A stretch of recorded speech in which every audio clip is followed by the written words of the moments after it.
Hey there, welcome to Broderos. Tonight, we've got hours of chilling horror stories combined with soothing rain sounds to help you relax and sleep. Before you drift off, leave a comment below and let us know where you're listening from and what time it is. And don't forget to hit that like button and subscribe right away. If you end up not enjoying it, you can always take it back later. Get cozy and let the fear take over. Have you ever felt time slow to a crawl while waiting for something that never comes? The last train was supposed to arrive at 11:45. That's what the schedule said, at least. But Westbrook Station had long been notorious for its delays, especially on the northern line that cut through the mountains. I checked my watch again, 12:32, and sighed, my breath forming a small cloud in the unusually cold April air. I hadn't planned on being here so late. A missed connection in Hartford had cascaded into this midnight vigil at a station that had clearly seen better days.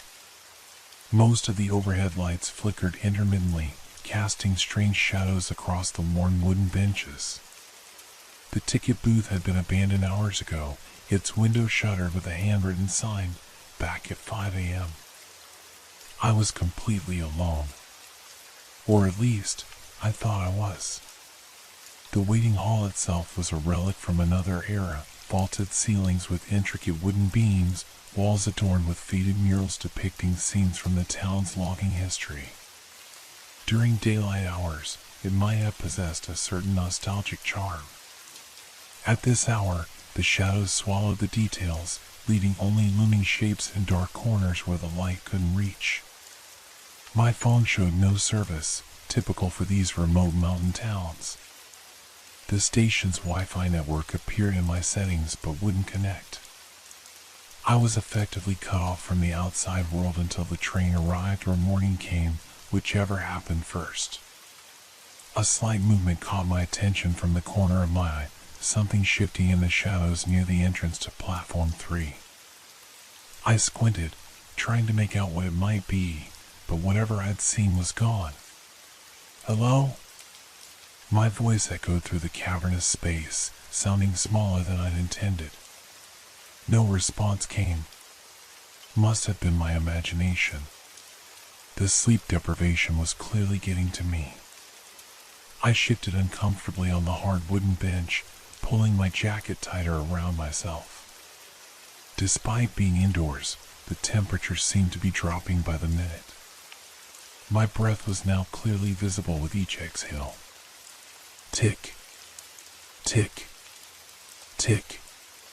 The station's ancient wall clock counted seconds with mechanical precision, its sound growing impossibly loud in the silence.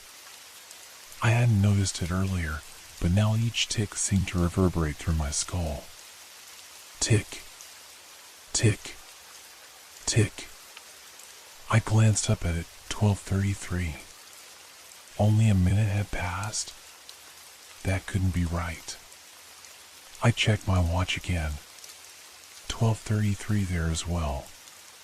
Time was indeed crawling. A faint scratching sound drew my attention to the far wall, where the destination's board hung. The letters and numbers weren't digital here, but rather those old-fashioned flipping panels. They shouldn't have been moving at this hour, yet I could swear I heard the distinctive flutter of the panels rotating. I rose from my seat, drawn by curiosity and the need to move my stiffening limbs. As I approached the board, the scratching sound stopped abruptly. The destinations remained unchanged, showing only 2 entries. Northbound, arriving 23:45, delayed. Southbound, arriving 5:15. Nothing unusual there, except for the delayed notation that had sealed my fate for the night. But then I noticed something odd. A thin layer of dust covered the entire board, except for the word delayed, which appeared freshly printed, its letters more vivid than the rest. "When's the next train, mister?" The voice behind me nearly stopped my heart. I spun around to find a young man, perhaps in his early 20s, standing just a few feet away. He wore clothing that seemed oddly formal for travel, a button-up shirt with suspenders and high-waisted trousers. His hair was neatly parted and slicked to one side in a style I associated with old photographs. "Jesus, you startled me," I said, trying to slow my racing heart. "I didn't hear you come in." "I've been waiting a while," he replied with a slight smile that didn't quite reach his eyes. "The 11:45. You waiting for it too?" Something fell off about his speech, a cadence or accent I couldn't quite place. And how had he entered without me noticing? The main doors were heavy oak that creaked loudly. I would have heard them open. "Yeah, but it's delayed," I replied, pointing to the board. "Been here since midnight myself." The young man nodded slowly, his gaze drifting toward the platform entrance. "It's always delayed. But it comes eventually. It has to." The fluorescent light above us chose that moment to flicker violently, plunging us into momentary darkness before resuming its sickly glow. When my eyes readjusted, the young man was walking away, heading toward platform 3. "Hey, wait," I called after him. "They haven't announced anything. The train's not here yet." He paused at the platform entrance but didn't turn around. "I just need to check. I've been waiting so long." There was something desperately sad in his voice that made my skin prickle. I watched as he pushed through the door to the platform, letting it swing shut behind him. The sound of it closing echoed unnaturally through the waiting hall. Curiosity overcame my unease. I followed him, pushing through the same door just seconds later. Platform 3 stretched out before me, completely empty. The young man was nowhere to be seen. I walked its length, peering into shadows and even checking behind the few benches. Nothing. It was as if he had vanished into thin air. At the far end of the platform, the tracks disappeared into darkness. No lights, no signs of an approaching train. A sudden gust of wind swept across the platform, carrying with it the faint sound of distant voices, murmurs and whispers just below the threshold of comprehension. I strained to listen, convinced I was hearing actual words, but they remained elusive. Then I noticed the plaque. Mounted on the wall near the platform entrance was a bronze memorial I hadn't seen before. I approached it, using my phone's flashlight to read the inscription. "In memory of the 14 passengers lost on April 11, 1952, when train 307 derailed north of Westbrook Station. May they find the peace and death that eluded them in their final hours of waiting. April 11th. Today's date." A chill ran down my spine that had nothing to do with the cold air. I checked my watch again, 12:45. I turned to head back to the waiting hall when something on the plaque caught my eye. A list of names beneath the inscription. My eyes scanned down the list, stopping abruptly at one entry. Thomas Wheeler, 22. The young man in suspenders, had he said his name? I couldn't remember. But his clothing, his manner of speech, they would have been perfectly at home in 1952. The lights on the platform suddenly dimmed, flickering weakly. In the distance, I heard what sounded like the long, mournful whistle of an approaching train. But there was something wrong with the sound. It was distorted, as if coming from underwater or from very far away. I hurried back inside, my heart pounding. The waiting hall seemed different now, darker, the shadows deeper and more numerous. The temperature had dropped even further. I could see frost forming on the insides of the windows. And I was no longer alone. Seated on various benches around the hall were at least a dozen people, all dressed in clothing that appeared decades out of date. An elderly woman clutched a leather suitcase to her chest. A middle-aged man in a fedora checked a pocket watch repeatedly. mother soothed a fussing child. None of them looked at me or acknowledged my presence. They all stared expectantly at the doors leading to platform 3. The wall clock now read 11:43. That couldn't be right. It had been 12:45 just minutes ago. My watch still showed the correct time, 12:49. The distant train whistle sounded again, closer now. The waiting passengers stirred, gathering their belongings, some rising to their feet. Thomas Wheeler, if that's who he was, had reappeared, standing by the platform door. He turned to look directly at me, his eyes reflecting light like a cat's. "It's coming," he said, his voice now carrying a hollow quality that raised the hair on my arms. "After all this time, it's finally coming." The overhead lights began to flicker in earnest, and the whistle grew louder, no longer distant but immediate and piercing. The sounds of screeching metal filled the air, accompanied by screams that seemed to come from everywhere and nowhere. And as the clock struck 11:45, I realized with perfect clarity that I wasn't waiting for my train anymore. My train was waiting for me. What terrifies you more, the presence of something unnatural or the absence of what should be there? The waiting hall clock struck 11:45 with a hollow, resonant gong that seemed to vibrate through my bones. The sound shouldn't have been that loud, hadn't it been a simple ticking clock before? But now each toll felt like a physical blow, pounding against my eardrums. I watched in horrified fascination as the ghostly passengers rose in unison, collecting their vintage luggage and lining up at the platform entrance. Thomas Wheeler held the door open, his eyes, still reflecting an impossible light, fixed on me. "Last call," he said, his voice carrying despite barely rising above a whisper. "You don't want to miss it." Not again. My rational mind screamed at me to run, to get out of this station and never look back. But a peculiar heaviness had settled into my limbs, making every movement feel like wading through mud. The air itself seemed to thicken around me, pressing against my chest, making each breath a conscious effort. I struggled to form words. "This isn't my train." Wheeler's expression softened with something like pity. "That's what all the new ones say." The last of the spectral passengers filed past him onto the platform.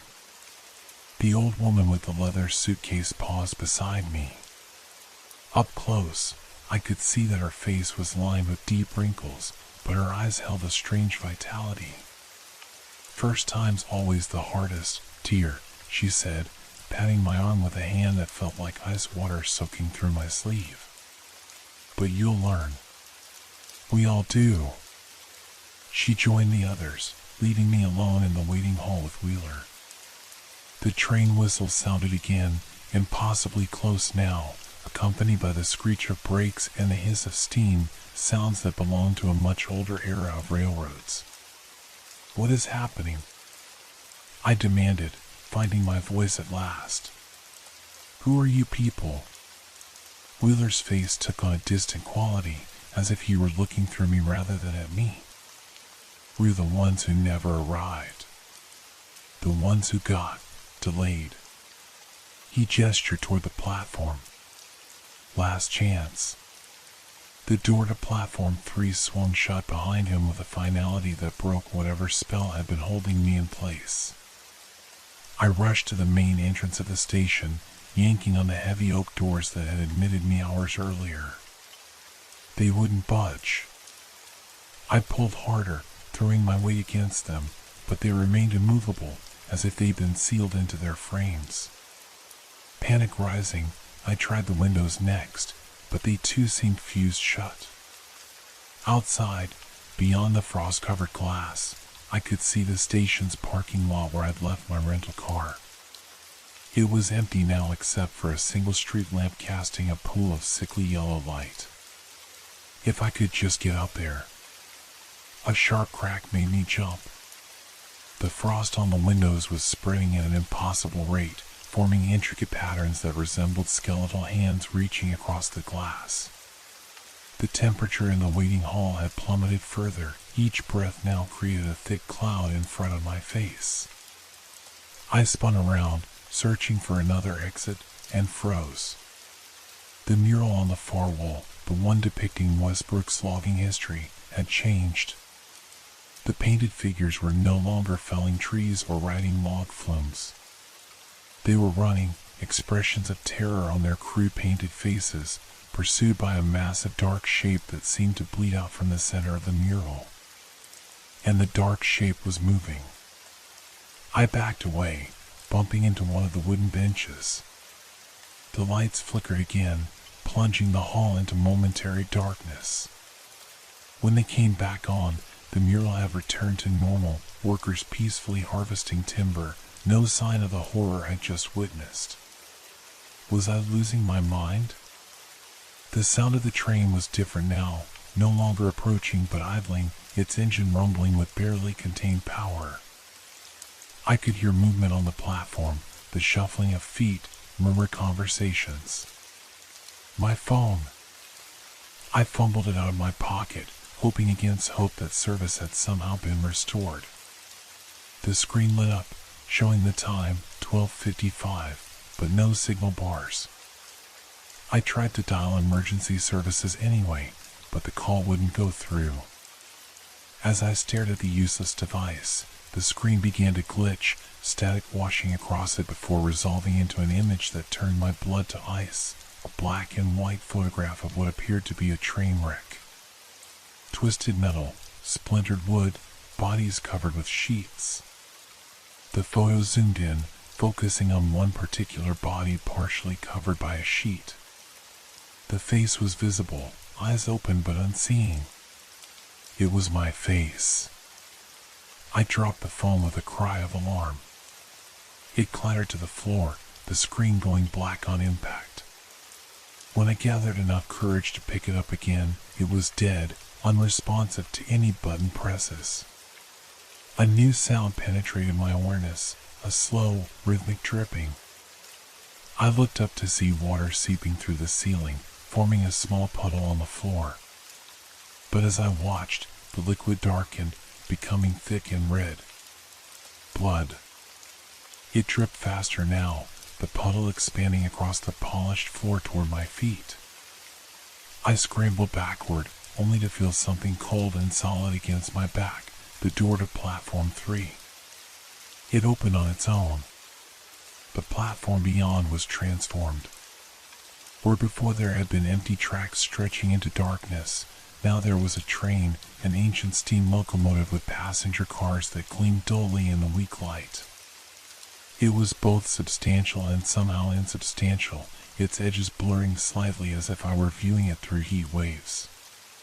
The phantom passengers were boarding, assisted by a conductor whose face remained hidden beneath the shadow of his cap. Thomas Wheeler stood at the rear of the line, glancing over his shoulder at me with that same pitying expression.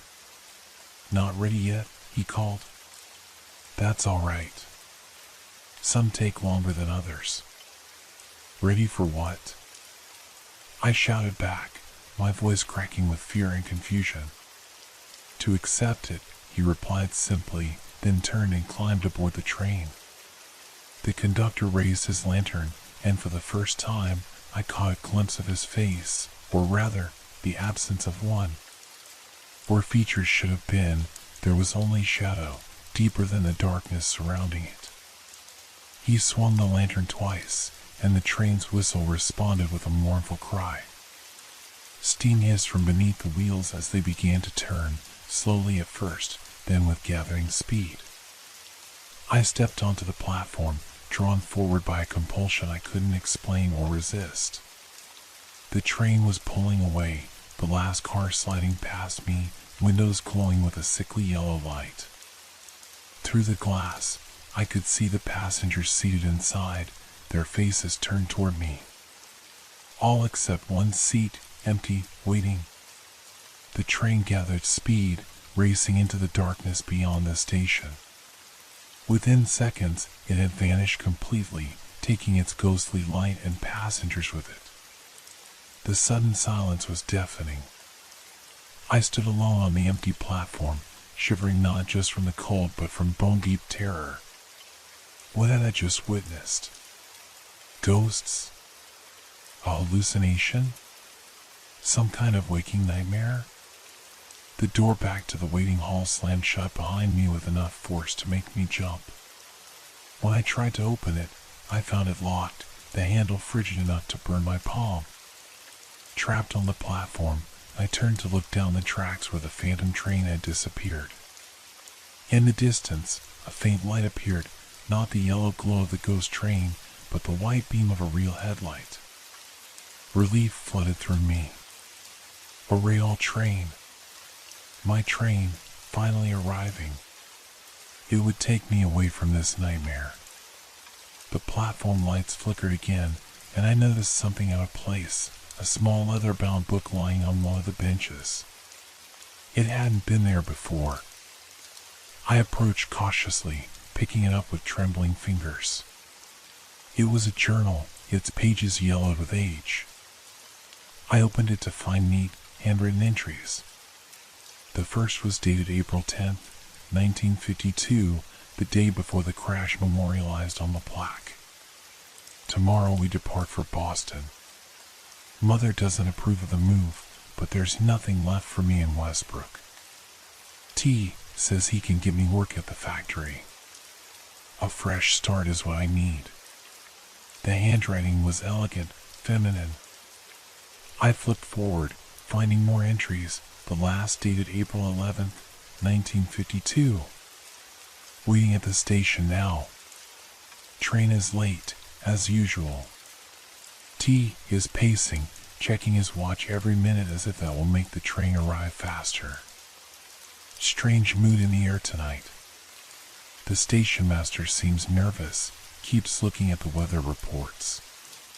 There's talk of a storm in the mountains. T says not to worry, we'll be fine.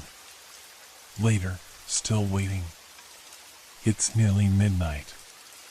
Most of the other passengers have dozed off, but I can't sleep. Something feels wrong. The air is too heavy, like before a thunderstorm, but the sky was clear when we arrived. I keep having the strangest thought. What if the train never comes? What if we're doomed to wait here forever? The final entry was incomplete, trailing off mid-sentence. The train is finally here. T is helping with my bags. There's something odd about the conductor, though. I can't quite see his. The approaching train's whistle jolted me from my reading. It was much closer now, its headlight illuminating the platform in harsh white light. But something was wrong. The light was too bright, painful to look at directly. And the sound of the approaching train had changed. It wasn't the smooth rumble of modern engines, but the violent screech of metal on metal, the screams of twisting steel, the roar of something massive tearing itself apart. I dropped the journal and covered my ears, the noise becoming unbearable as the light grew blinding. Through squinted eyes, I could make out the silhouette of something enormous bearing down on the platform, not a train but a twisted, burning wreckage hurtling forward at impossible speed. The realization hit me with sickening clarity. I wasn't seeing a train arriving. I was seeing a train crashing, and I was standing directly in its path. What happens to memories in places where time stands still? I hurled myself sideways, diving behind a concrete pillar as the phantom wreckage bore down on the platform. The light became blindingly intense, the noise deafening, then abruptly ceased. Silence. I crouched behind the pillar, eyes squeezed shut, arms wrapped protectively around my head. Several heartbeats passed before I dared to look. The platform was empty. No train, no wreckage, no sign of the catastrophe that had seemed moments away from consuming me. The only evidence of anything unusual was the journal, still lying where I dropped it. My legs shook as I stood, every muscle tense with residual fear. The platform lights had dimmed again, casting long shadows across the weathered concrete. In the distance, I could hear the faint but distinct sound of a clock ticking. I retrieved the journal with trembling hands, feeling an inexplicable need to keep it with me. As I slipped it into my jacket pocket, my fingers brushed against something cold and metallic, a key I was certain hadn't been there before. It was old-fashioned, heavy brass with an ornate bowl and a tag attached by a thin leather cord. The tag read, Station Master's Office. I'd noticed a door marked staff only near the ticket counter earlier. Could this key? The door back to the waiting hall remained firmly locked, leaving me no choice but to follow the platform to its end, where a narrow service stairway led back up to the main building. Each step creaked unnaturally loudly in the silence. The waiting hall was empty when I re-entered, the spectral passengers gone. The blood that had dripped from the ceiling had vanished as well, leaving no trace on the polished floor. Only the unnatural cold remained, along with a heavy stillness that pressed against my eardrums. I approached the staff-only door with caution, the key clutched tightly in my hand. It slid into the lock with surprising ease, turning smoothly as if it had been recently oiled. The door opened onto a narrow corridor lit by a single bare bulb that buzzed and flickered. Dust motes danced in the sickly light. The walls were lined with faded photographs of trains and station personnel from different eras. I moved slowly down the corridor, drawn by a light visible beneath another door at the far end. Unlike the modern fluorescence of the waiting hall, this light was warm, golden, the glow of an incandescent lamp. As I approached, I noticed the photographs on the wall changing, becoming more recent with each step. The final image, positioned directly beside the door, showed a group of station employees standing in front of Westbrook Station. Their clothing placed the photo in the early 1950s. My gaze was drawn to a middle-aged man standing at the center of the group, his posture rigid, his expression stern beneath the station master's cap. Something about his eyes seemed familiar, the same distant, hollow look I'd seen in Thomas Wheeler's gaze. The nameplate on the door read, R. Fleming, Station Master. I raised my hand to knock but hesitated. There was something deeply wrong about this situation. This part of the station should have been renovated decades ago, converted to storage or offices with computers and modern equipment. Instead, it felt preserved, like a museum exhibit or a tomb. Before I could decide whether to proceed, the decision was made for me. The door swung inward on creaking hinges, revealing a small, cluttered office that looked as if it had been transported directly from the 1950s. A heavy wooden desk dominated the space, its surface covered with papers, train schedules, and a rotary telephone. A telegraph machine sat in one corner, its key silent. Maps of rail lines covered the walls, with routes highlighted in red ink. A coat rack held a station master's uniform jacket and cap. Behind the desk sat an elderly man, presumably R. Fleming, writing in a ledger by the light of a green-shaded desk lamp. He didn't look up at my entrance. "Sir?" I ventured, my voice sounding thin and strained. "I'm sorry to intrude, but I need help. There's something wrong with the station." Fleming continued writing for several seconds before finally raising his head to look at me. His face was deeply lined, his eyes sunken and ringed with dark circles. He appeared exhausted, as if he hadn't slept in days or years. "Wrong with the station?" he repeated, his voice raspy with disuse. "No, there's nothing wrong with the station. The station is exactly as it should be." He set down his pen and leaned back in his chair. "It's time that's wrong." A chill ran down my spine. "What do you mean?" "Time doesn't work right here anymore. Not since the crash. He gestured toward a calendar on the wall. It showed April 1952 with the 11th day circled in red. Some nights, it's worse than others. Tonight, he paused, studying me with a penetrating gaze. Tonight is an anniversary. The 70th. I did the math quickly. That would make it 2022, but it's 2025. A sad smile crossed Fleming's face. Is it? Time slips. Forward, backward. Doesn't matter much to those who are stuck. Stuck? The passengers. The ones who never arrived. Fleming opened a drawer and pulled out a bottle of whiskey and a single glass. He poured himself a generous measure and drank it in one swallow. They board that train every night in my dreams, you know. Every single night for 70 years. And every night, I try to stop it. He refilled his glass but didn't drink, just stared into the amber liquid. I knew there was a storm in the pass. I knew the tracks weren't properly maintained on that stretch. Budget cuts. His voice had taken on monotone quality, as if he'd told this story countless times. I should have canceled the departure. I had the authority. But the company was pressuring us about delays, and I thought it would be fine. The crash wasn't your fault, I said automatically, but I had no way of knowing if that was true. Fleming's laugh was bitter. Tell that to the 14 who died. Tell that to young Wheeler and his fiancée.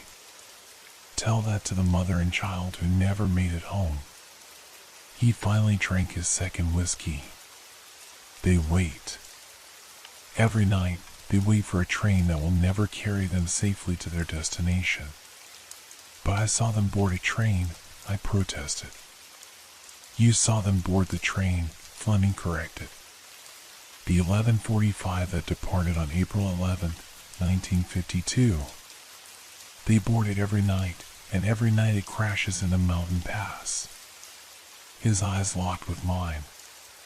And now you're here, which means you're stuck in it too. My mouth went dry. What are you talking about? I'm just waiting for the Northern Line. My train was delayed. Was it? Fleming interrupted. Or did you miss it? Did you watch it pull away from the platform earlier tonight, knowing you should have been on it?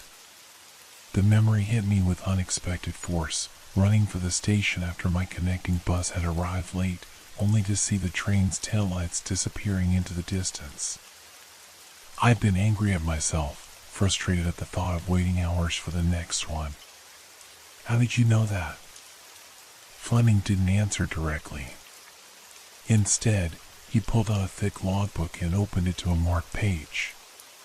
Passengers caught between arrivals and departures. Souls in transit. He ran his finger down a list of names. Michael Foster, March 3rd, 1978. Ellen Blackwood, November 12th, 2005. His finger stopped. And now you. April 11th, 2025. My name was written on the page, the ink still glistening, wet. This is insane, I whispered, backing toward the door. You're saying I'm, what? Dead? A ghost? Not dead, Fleming said, closing the book. Transitioning. Caught between moments. He gestured toward the journal in my pocket. You found Melissa's diary. That's usually the first sign. My hand went to the journal. Melissa? Wheeler's fiancée. She was particularly observant, noticed things weren't right before anyone else did. Fleming's expression softened. Some nights, she helps the new arrivals understand. Other nights, she's trapped reliving her final hours, like all the others. The room suddenly felt too small, too close. I struggled to breathe, my chest constricting with panic. This isn't real. I'm hallucinating, or dreaming, or stuck, Fleming finished for me. Between one moment and the next. Between missing your train and catching the next one. He leaned forward, his eyes intense. But there's a way out. There always is. Ow! The word came out as barely more than a whisper. Fleming reached into his desk drawer again and withdrew another key, larger and more ornate than the one that had led me to his office. The master switch. In the control room beneath the station. It can reset the tracks, change the signals. He held out the key. Stop the crash before it happens. I stared at the key, afraid to take it, afraid not to. Why don't you use it? Pain crossed Fleming's withered face. I've tried. Every anniversary for 70 years, I've tried. But I'm bound to this office, this moment of realization when the reports came in. He shook the key impatiently. You're still transitioning. You can move between the moments, find the right one. And if I can't, then you join the passengers. Fleming's voice dropped to a whisper. Forever caught in the moment of impact. Forever feeling the rails buckle, the cars derail, the crushing weight as everything collapses. I took the key with numb fingers. The access point is through the maintenance door on platform 3, Fleming instructed. You need to find the signal control panel and throw the master switch to the emergency position before 11:45. That's when the train departed. But it's already past that time, I protested. Fleming's smile was sad. Is it? Time slips here, remember? Just find the right moment. A sudden violent tremor shook the building, dust raining down from the ceiling. The lights flickered, and a distant rumbling sound grew steadily louder. It's starting again, Fleming said, his voice tight with fear. The crash loop. Get to the control room. Now! I stumbled backward through the door as another tremor hit, stronger than the first. The photographs on the corridor walls shook, some crashing to the floor, their glass shattering.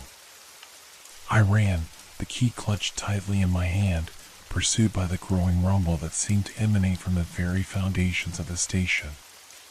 The waiting hall doors burst open as I approached, propelled by a gust of freezing wind that carried with it the sound of screaming metal and human voices. The waiting hall itself was transforming before my eyes. The walls rippled like water, the ceiling seeming to grow higher, then lower. The murals shifted, scenes changing rapidly, logging camps, train stations, and repeatedly, a fiery crash on a mountain pass. The phantom passengers have returned, more substantial now, moving about the hall in states of increasing distress.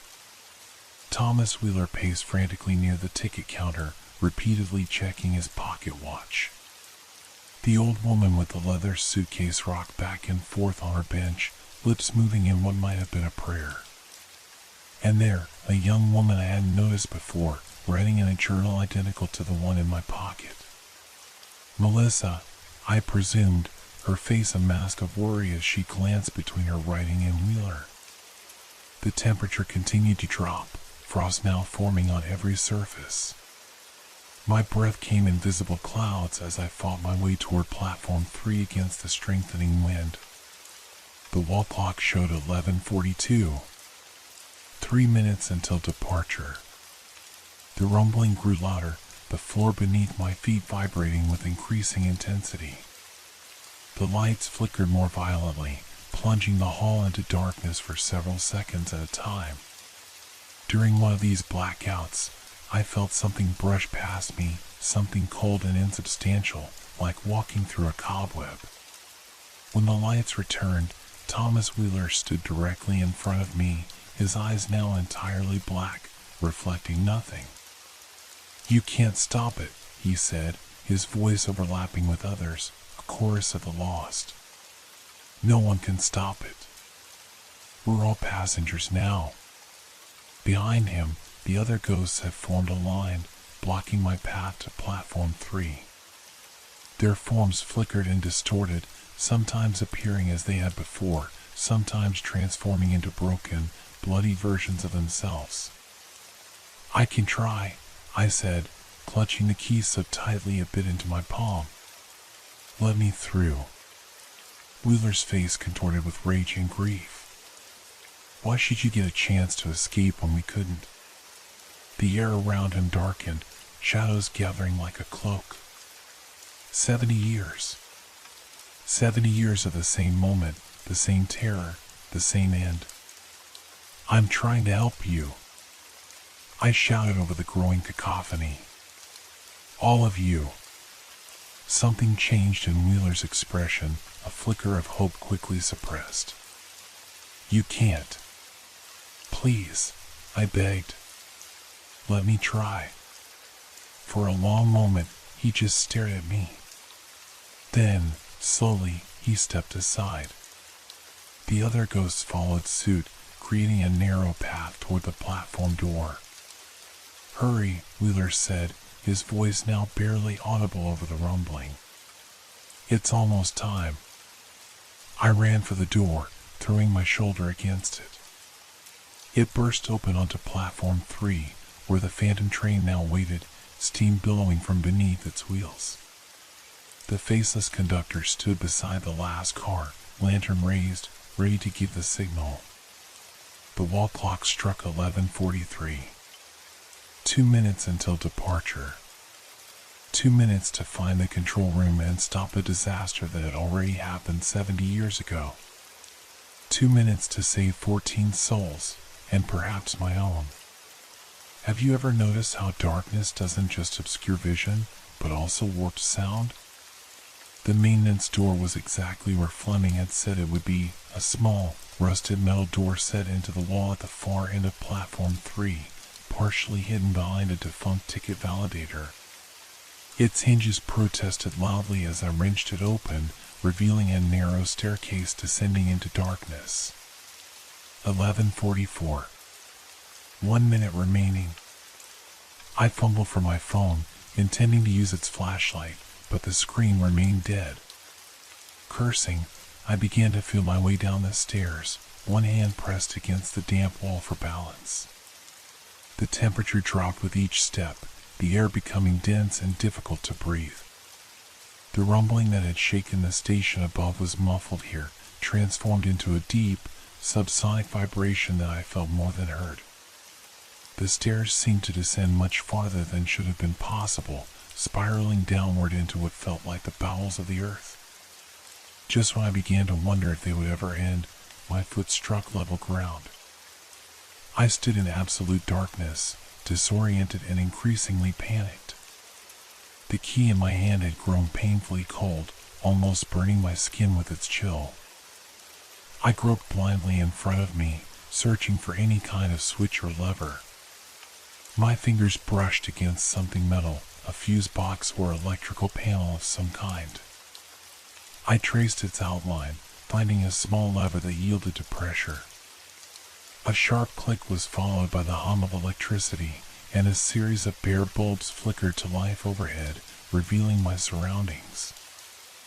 I was in a long, narrow tunnel that appeared to run beneath the tracks. The walls were rough-hewn stone, glistening with moisture.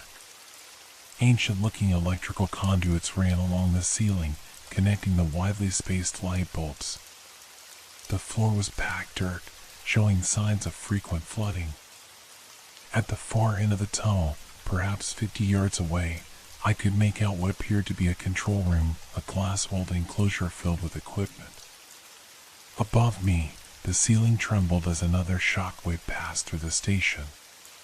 Dust and small stones rained down, some striking my shoulders and head. The vibration was intensifying, the sound of the approaching phantom train now audible even at this depth. I broke into a run, splashing through puddles of stagnant water, eyes fixed on the distant control room. As I ran, the lights began to flicker in sequence, creating a strobe effect that made the tunnels seem to stretch and contract with each flash. In the momentary darkness between flashes, I caught glimpses of movement at the periphery of my vision, shadowy figures that vanished when directly observed. The air grew colder still, my breath forming dense clouds that lingered in front of my face. 20 yards from the control room, I stumbled over something hidden in the shadows. Catching myself against the wall, I looked back to see what had tripped me.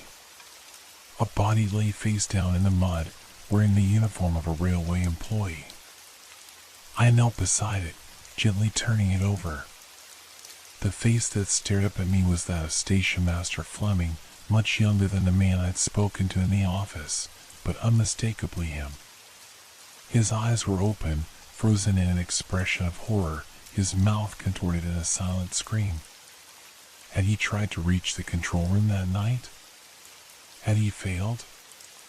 No time to wonder. Another violent tremor shook the tunnel, larger chunks of debris falling now.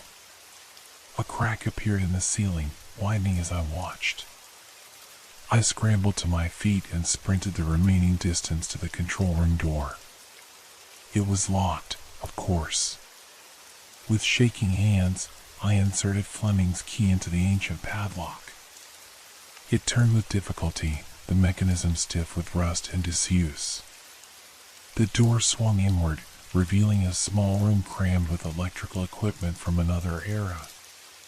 Banks of switches and dials lined the walls, their labels faded but still readable: North Line, South Line, signals, track power. In the center of the room stood a massive control panel with a schematic map of the entire rail network. Small lights represented trains currently on the tracks, all dark except for one, a red light slowly moving away from Westbrook Station toward the mountain pass. Train 307. The 11:45 to Boston. Already departed. No! I slammed my fist against the panel in frustration.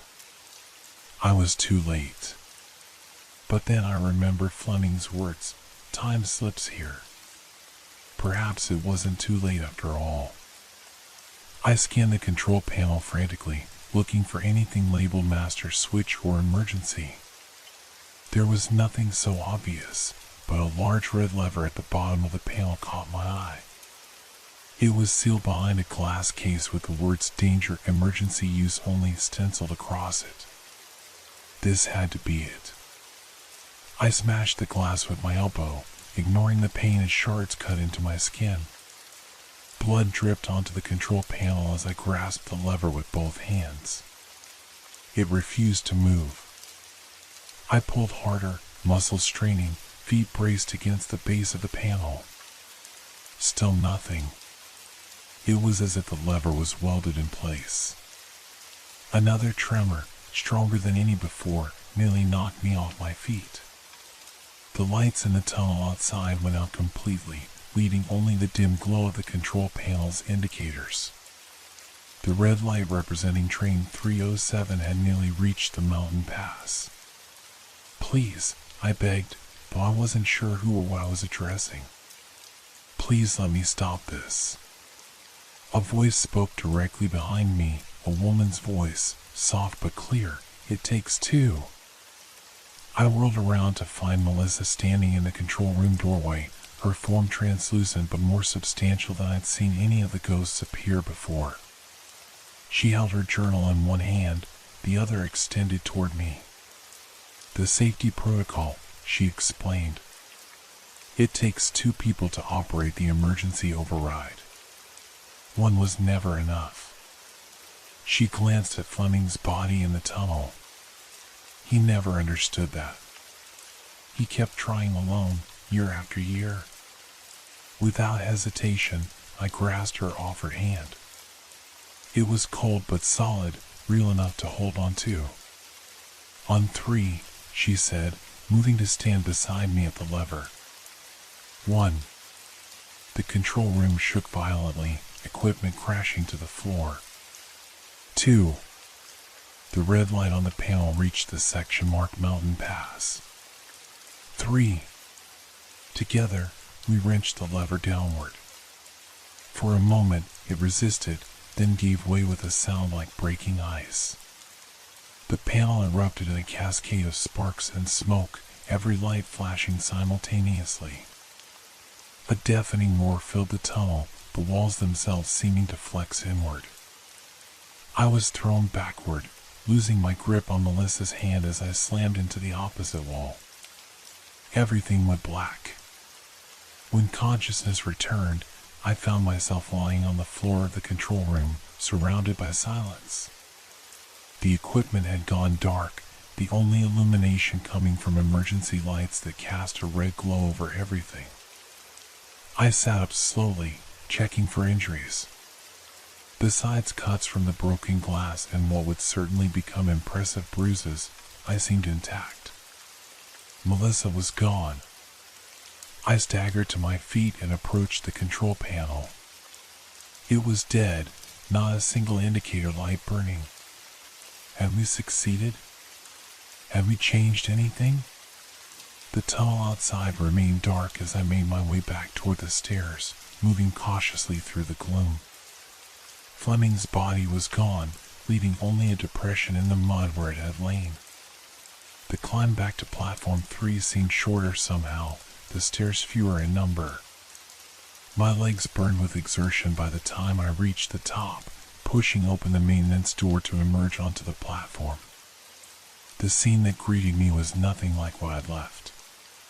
The platform was brightly lit, modernized, as it should have been all along. No phantom train, no spectral passengers, no unnatural cold or darkness. I checked my watch, 5:15 in the morning. Dawn was breaking outside, pale light filtering through the station's windows. In the distance, I heard the rumble of an approaching train, a real one this time, its headlights cutting through the early morning mist. The southbound train, right on schedule. Had it worked? Had we somehow reset the timeline, prevented the crash? Or was this just another layer of the station's twisted reality? I made my way back to the waiting hall, half expecting to find it transformed back into a supernatural waiting room for the dead. Instead, it was simply a train station at dawn, empty save for a single cleaner mopping the floor near the entrance. The wall clock showed 5:17. My watch agreed. Time was running normally again. I sank onto one of the benches, exhaustion washing over me in waves. The journal was still in my pocket, proof that I hadn't imagined everything. I took it out, flipping through its pages one last time. A loose sheet of paper fell out, yellowed with age, but the handwriting unmistakably Melissa's. April 11th, 1952. The strangest thing happened tonight. The train was delayed again, and Thomas was in one of his moods about it. Just before midnight, a railway inspector arrived and ordered an emergency inspection of the Mountain Pass section. He said there had been reports of potential track damage from recent storms. They canceled our train and arranged for buses to take us to the next major station. Thomas was furious about the inconvenience, but I felt strangely relieved. There was something in the air tonight, a heaviness I can't explain. The inspector looked familiar somehow, though I'm certain we've never met. When I thanked him for being thorough with safety, he gave me the oddest look, as if he recognized me too. He said something I can't stop thinking about. Some waiting is worth it. I don't know what he meant, but I'm grateful for the delay. Better late than never, as they say. The handwriting changed on the final paragraph, becoming more rushed. P.S. If you're reading this, thank you. Some souls are only trapped because they don't know they're free. You showed us the way out. The waiting is over. Outside, the southbound train pulled into the station with a squeal of brakes. Its doors slid open, passengers beginning to disembark, others waiting to board. I tucked the journal back into my pocket and stood up. Whether what I'd experienced was real or some elaborate hallucination didn't matter anymore. The waiting was over. It was time to go home. As I approached the train, I noticed a memorial plaque I hadn't seen before, mounted beside the platform entrance. In honor of Station Master Robert Fleming, 1904 to 1952, whose final act of sacrifice prevented the derailment of Train 307 and saved the lives of all 14 passengers aboard, some waiting is worth it. I boarded the train with a sense of profound peace, finding a window seat that looked out onto the platform. As the train began to pull away, I caught a glimpse of a group standing near the memorial plaque, a young couple arm in arm, an elderly woman with a leather suitcase, a mother holding her child's hand. For the briefest moment, Thomas Wheeler's eyes met mine. He smiled and nodded once before the group faded like morning mist in sunlight. The train gathered speed, carrying me away from Westbrook Station and its ghosts, both those that had been trapped there and the ones I brought with me. Some waiting, it seemed, was indeed worth it. How much of who we are remains in the places we've been. The southbound train rolled smoothly through the countryside, dawn gradually painting the landscape in soft pastels outside my window. I should have been exhausted after my night of supernatural terror, yet I felt strangely alert, my senses heightened. Every detail seemed significant, the rhythmic clacking of wheels on tracks, the occasional announcement over the intercom, the gradual filling of seats as we stopped at small towns along the route. Ordinary life continuing as if nothing extraordinary had happened. Had it happened? The journal rested in my lap, solid and real. I'd opened it several times during the journey, rereading Melissa's final message, trying to make sense of my experience. Each time, I half expected the pages to be blank, the physical evidence of my night in Westbrook Station vanishing like the ghosts themselves. But the journal remained unchanged, its yellowed pages filled with elegant script, its leather binding worn with age. Real enough to touch, to smell the faint mustiness of its paper, to hear the whisper of pages turning. 3 hours into the journey, as the train approached the outskirts of a major city, a wave of exhaustion finally hit me. I leaned my head against the window, the cool glass soothing against my temple. Just a brief rest, I told myself, just a moment to close my eyes. The rhythm of the train changed, becoming uneven, jerky. A whistle sounded, not the modern horn of a diesel locomotive but the mournful cry of a steam engine. The passenger car around me transformed, seats becoming wooden benches, electric lights replaced by gas lamps. Thomas Wheeler sat across from me, watching with those unnaturally reflective eyes. "You can never truly leave," he said, his voice mingling with the sound of the train. "Once you've waited in that hall, part of you always remains." Beside him, Melissa wrote furiously in her journal, not looking up as she spoke. The tracks connect everything. Past, present, future. Life, death. They're all just different stations on the same line. Outside the window, the landscape had vanished, replaced by an endless darkness through which occasional lights flashed. Impossible stars were distant signals. I couldn't tell which. "Where are we going?" I asked, fear creeping back into my voice. "Forward," Wheeler replied with a sad smile. "Always forward. That's the nature of time, even when it slips." The train began to shake violently, the wheels screeching against the rails. Fleming appeared in the aisle, younger than I'd seen him in the office but older than the body in the tunnel. His uniform was spotless, his posture military straight. "We're approaching the junction," he announced, his voice carrying over the growing noise. "You'll need to choose. Choose what? I demanded, gripping the edges of my seat as the car swayed dangerously. Whether to remember or forget, Melissa answered, finally looking up from her journal. Her eyes were kind but intense. Most choose to forget. It's easier that way. The train lurched sharply to one side, nearly throwing me from my seat. Through the window, I could see we were approaching a massive switch in the tracks. One path continued straight ahead into darkness, the other curved away toward a distant light. Quickly now, Fleming urged. The junction doesn't wait. The passengers, all the ghosts from the waiting hall, watched me expectantly, their forms flickering between wholeness and the broken aftermath of the crash that had claimed them. I don't understand, I protested. What happens if I remember?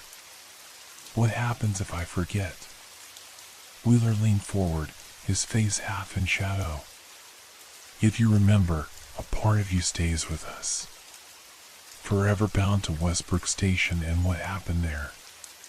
He gestured toward the other track. If you forget, you return completely to your life, with no memory of us or what you experienced. But then who will remember you?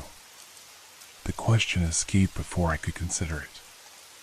A murmur ran through the ghostly passengers, surprise and something like hope rippling across their faces. That, Melissa said softly, is the most important question anyone has ever asked here. The train was now directly over the switching point, metal groaning as the wheels fought against the forces pulling them in two directions at once. Choose, Fleming commanded. I looked from one track to the other, the decision crystallizing with sudden clarity. I remember, I declared firmly. I choose to remember. The world exploded into blinding light and deafening sound. I jerked awake as the train horn blasted, announcing our arrival at the central station. Sunlight streamed through the window, momentarily disorienting me. Other passengers were gathering their belongings, preparing to disembark. I sat up, blinking away the remnants of sleep or vision, and noticed something had fallen from my lap onto the floor. The journal. I picked it up, turning it over in my hands. It looked exactly as it had before, yet somehow different, more vibrant, the leather more supple, as if it had been restored. I opened it to find Melissa's entries unchanged, her message to me still there on the loose sheet. But when I turned to what should have been the last blank page, I found new writing, my own. April 11th, 2025. I chose to remember. Perhaps that was selfish of me, to keep a piece of them alive in my memory rather than letting them find true peace. Or perhaps remembering is the only real peace any of us can offer to those who came before us. Thomas, Melissa, Fleming, and all the others who waited so long in that cursed hall, they exist now in these pages and in my mind. Not trapped as they once were, but preserved. Remembered. Time is indeed a strange thing. It can trap us in our worst moments or free us from them. It can stretch endlessly during periods of waiting and compress to nothing in moments of action. Perhaps Fleming was right, time slips. Forward, backward. Past, present, future tangling together like tracks at a busy junction. But I wonder now if time itself isn't just another form of waiting, moments suspended between what was and what will be, stations along a journey whose destination we can't fully comprehend. One thing I know with certainty, I'll never look at a waiting room the same way again. In every train station, airport, or doctor's office, I'll wonder about the invisible passengers, those caught between arrivals and departures, those whose journeys were interrupted, those still waiting for trains that will never come. And sometimes, in the quietest moments just before sleep, I imagine I can hear them, the whispers of the waiting, the ghostly announcement of a train eternally delayed, the plaintive call of a whistle echoing across impossible distances. I remember. For them, I remember. I closed the journal slowly, my fingers lingering on its cover. I hadn't written those words, at least, not consciously. Yet they expressed exactly what I felt. The train had emptied around me, the other passengers long gone. Through the window, I could see the bustling activity of the station platform, people rushing to make connections, reuniting with loved ones, beginning new journeys or completing old ones. Living, moving, existing in a present moment that would soon become past, filled with anticipation for futures that might never arrive as imagined. I gathered my things and stepped off the train, the journal tucked securely in my inner pocket, close to my heart. The station clock showed 11:45, a time that would forever hold significance for me now. As I made my way through the crowded terminal, I noticed a small memorial plaque mounted near the main entrance. Unlike the one at Westbrook Station, this one was modern, recently installed. In memory of the victims of Train 512, April 11th, 2025. Today's date. I stopped abruptly, causing a businessman walking behind me to swerve and mutter irritably. The plaque continued. May those who were lost find their way home, and may we who remain never forget them. A chill ran through me despite the warmth of the station. Train 512, wasn't that the northbound train I missed the previous night? The one I watched pull away without me? I approached the information desk, where a harried-looking attendant was fielding questions from impatient travelers. "Excuse me," I said when it was my turn. "Can you tell me what happened to Train 512? The northbound from yesterday?" The attendant gave me a strange look. "Train 512? That's the one that derailed last night in the mountain pass. Haven't you seen the news? 7 fatalities, dozens injured." She shook her head. "They're saying it was track failure, maintenance issues that should have been addressed years ago. Terrible tragedy." I nodded mechanically, mumbling thanks as I stepped away from the desk on legs that suddenly felt unsteady. The train I missed. The train I should have been on. In my pocket, the journal seemed to grow warmer against my chest. I pulled it out, opening it again to the final entry. Below my previous words, a new line had appeared. "Some waiting is worth it." Outside the station, life continued its relentless forward motion, taxis arriving and departing, pedestrians hurrying along crowded sidewalks, everyone caught in the flow of time, moving from one moment to the next without questioning the journey. I joined them, stepping out into the bright April sunshine, the journal secure in my possession. Somewhere in the distance, I thought I heard the mournful cry of a train whistle, not the harsh blast of modern horns, but the haunting wail of a steam engine long since retired. A sound from another time. A reminder. A warning. A blessing. I chose to remember.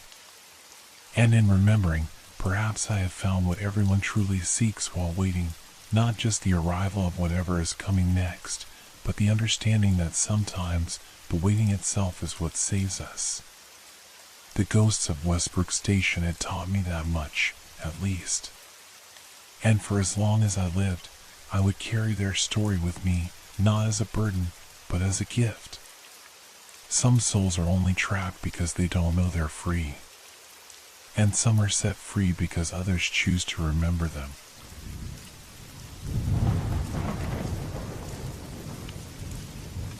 Can the walls remember what they've witnessed? The question echoed in my mind as I stood alone in the grand entrance hall of Blackridge Palace.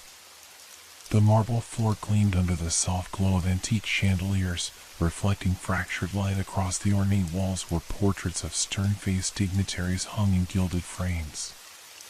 My footsteps resonated through the emptiness, each step a minor intrusion upon decades of silence. My name is Daniel Harmon, and as the newly appointed Historical Preservation Manager, I was tasked with evaluating the structural integrity of this forgotten monument before its scheduled renovation. The palace had been abandoned since the mysterious deaths of 7 prominent political figures during a clandestine summit in 1976. After nearly 50 years of neglect, the government had finally decided to transform this architectural masterpiece into a museum. I pulled my jacket tighter as an unexpected draft curled around my ankles. Despite the bright April afternoon outside, a persistent chill permeated the building. My breath formed small, translucent clouds that dissipated against the high ceiling. The maintenance staff had assured me the heating system was functioning properly, yet the cold seemed to emanate from the very stones beneath my feet. As I made notes on my clipboard, a subtle shift in the quality of silence caught my attention. For a brief moment, I thought I heard a murmur, not quite a voice, but something with human inflection.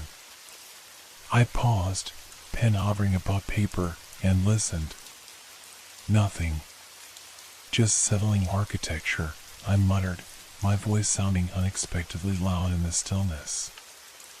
I proceeded deeper into the West Wing, where the infamous meeting room awaited my inspection. The hallway stretched before me, lined with more portraits and antique furniture draped in white cloths, ghostly silhouettes in the half-light. With each door I passed, the sensation of being observed intensified. I glanced over my shoulder repeatedly, finding only empty space, yet the prickling at the nape of my neck persisted. The meeting room door stood before me, massive oak panels with intricate carvings depicting scenes from classical mythology. According to historical records, this was where they had found the bodies, 7 brilliant minds, from economists to scientific pioneers, all discovered seated around the table with expressions of unimaginable terror frozen on their faces. No cause of death was ever definitively established. My hand hesitated on the brass handle, inexplicably reluctant to turn it.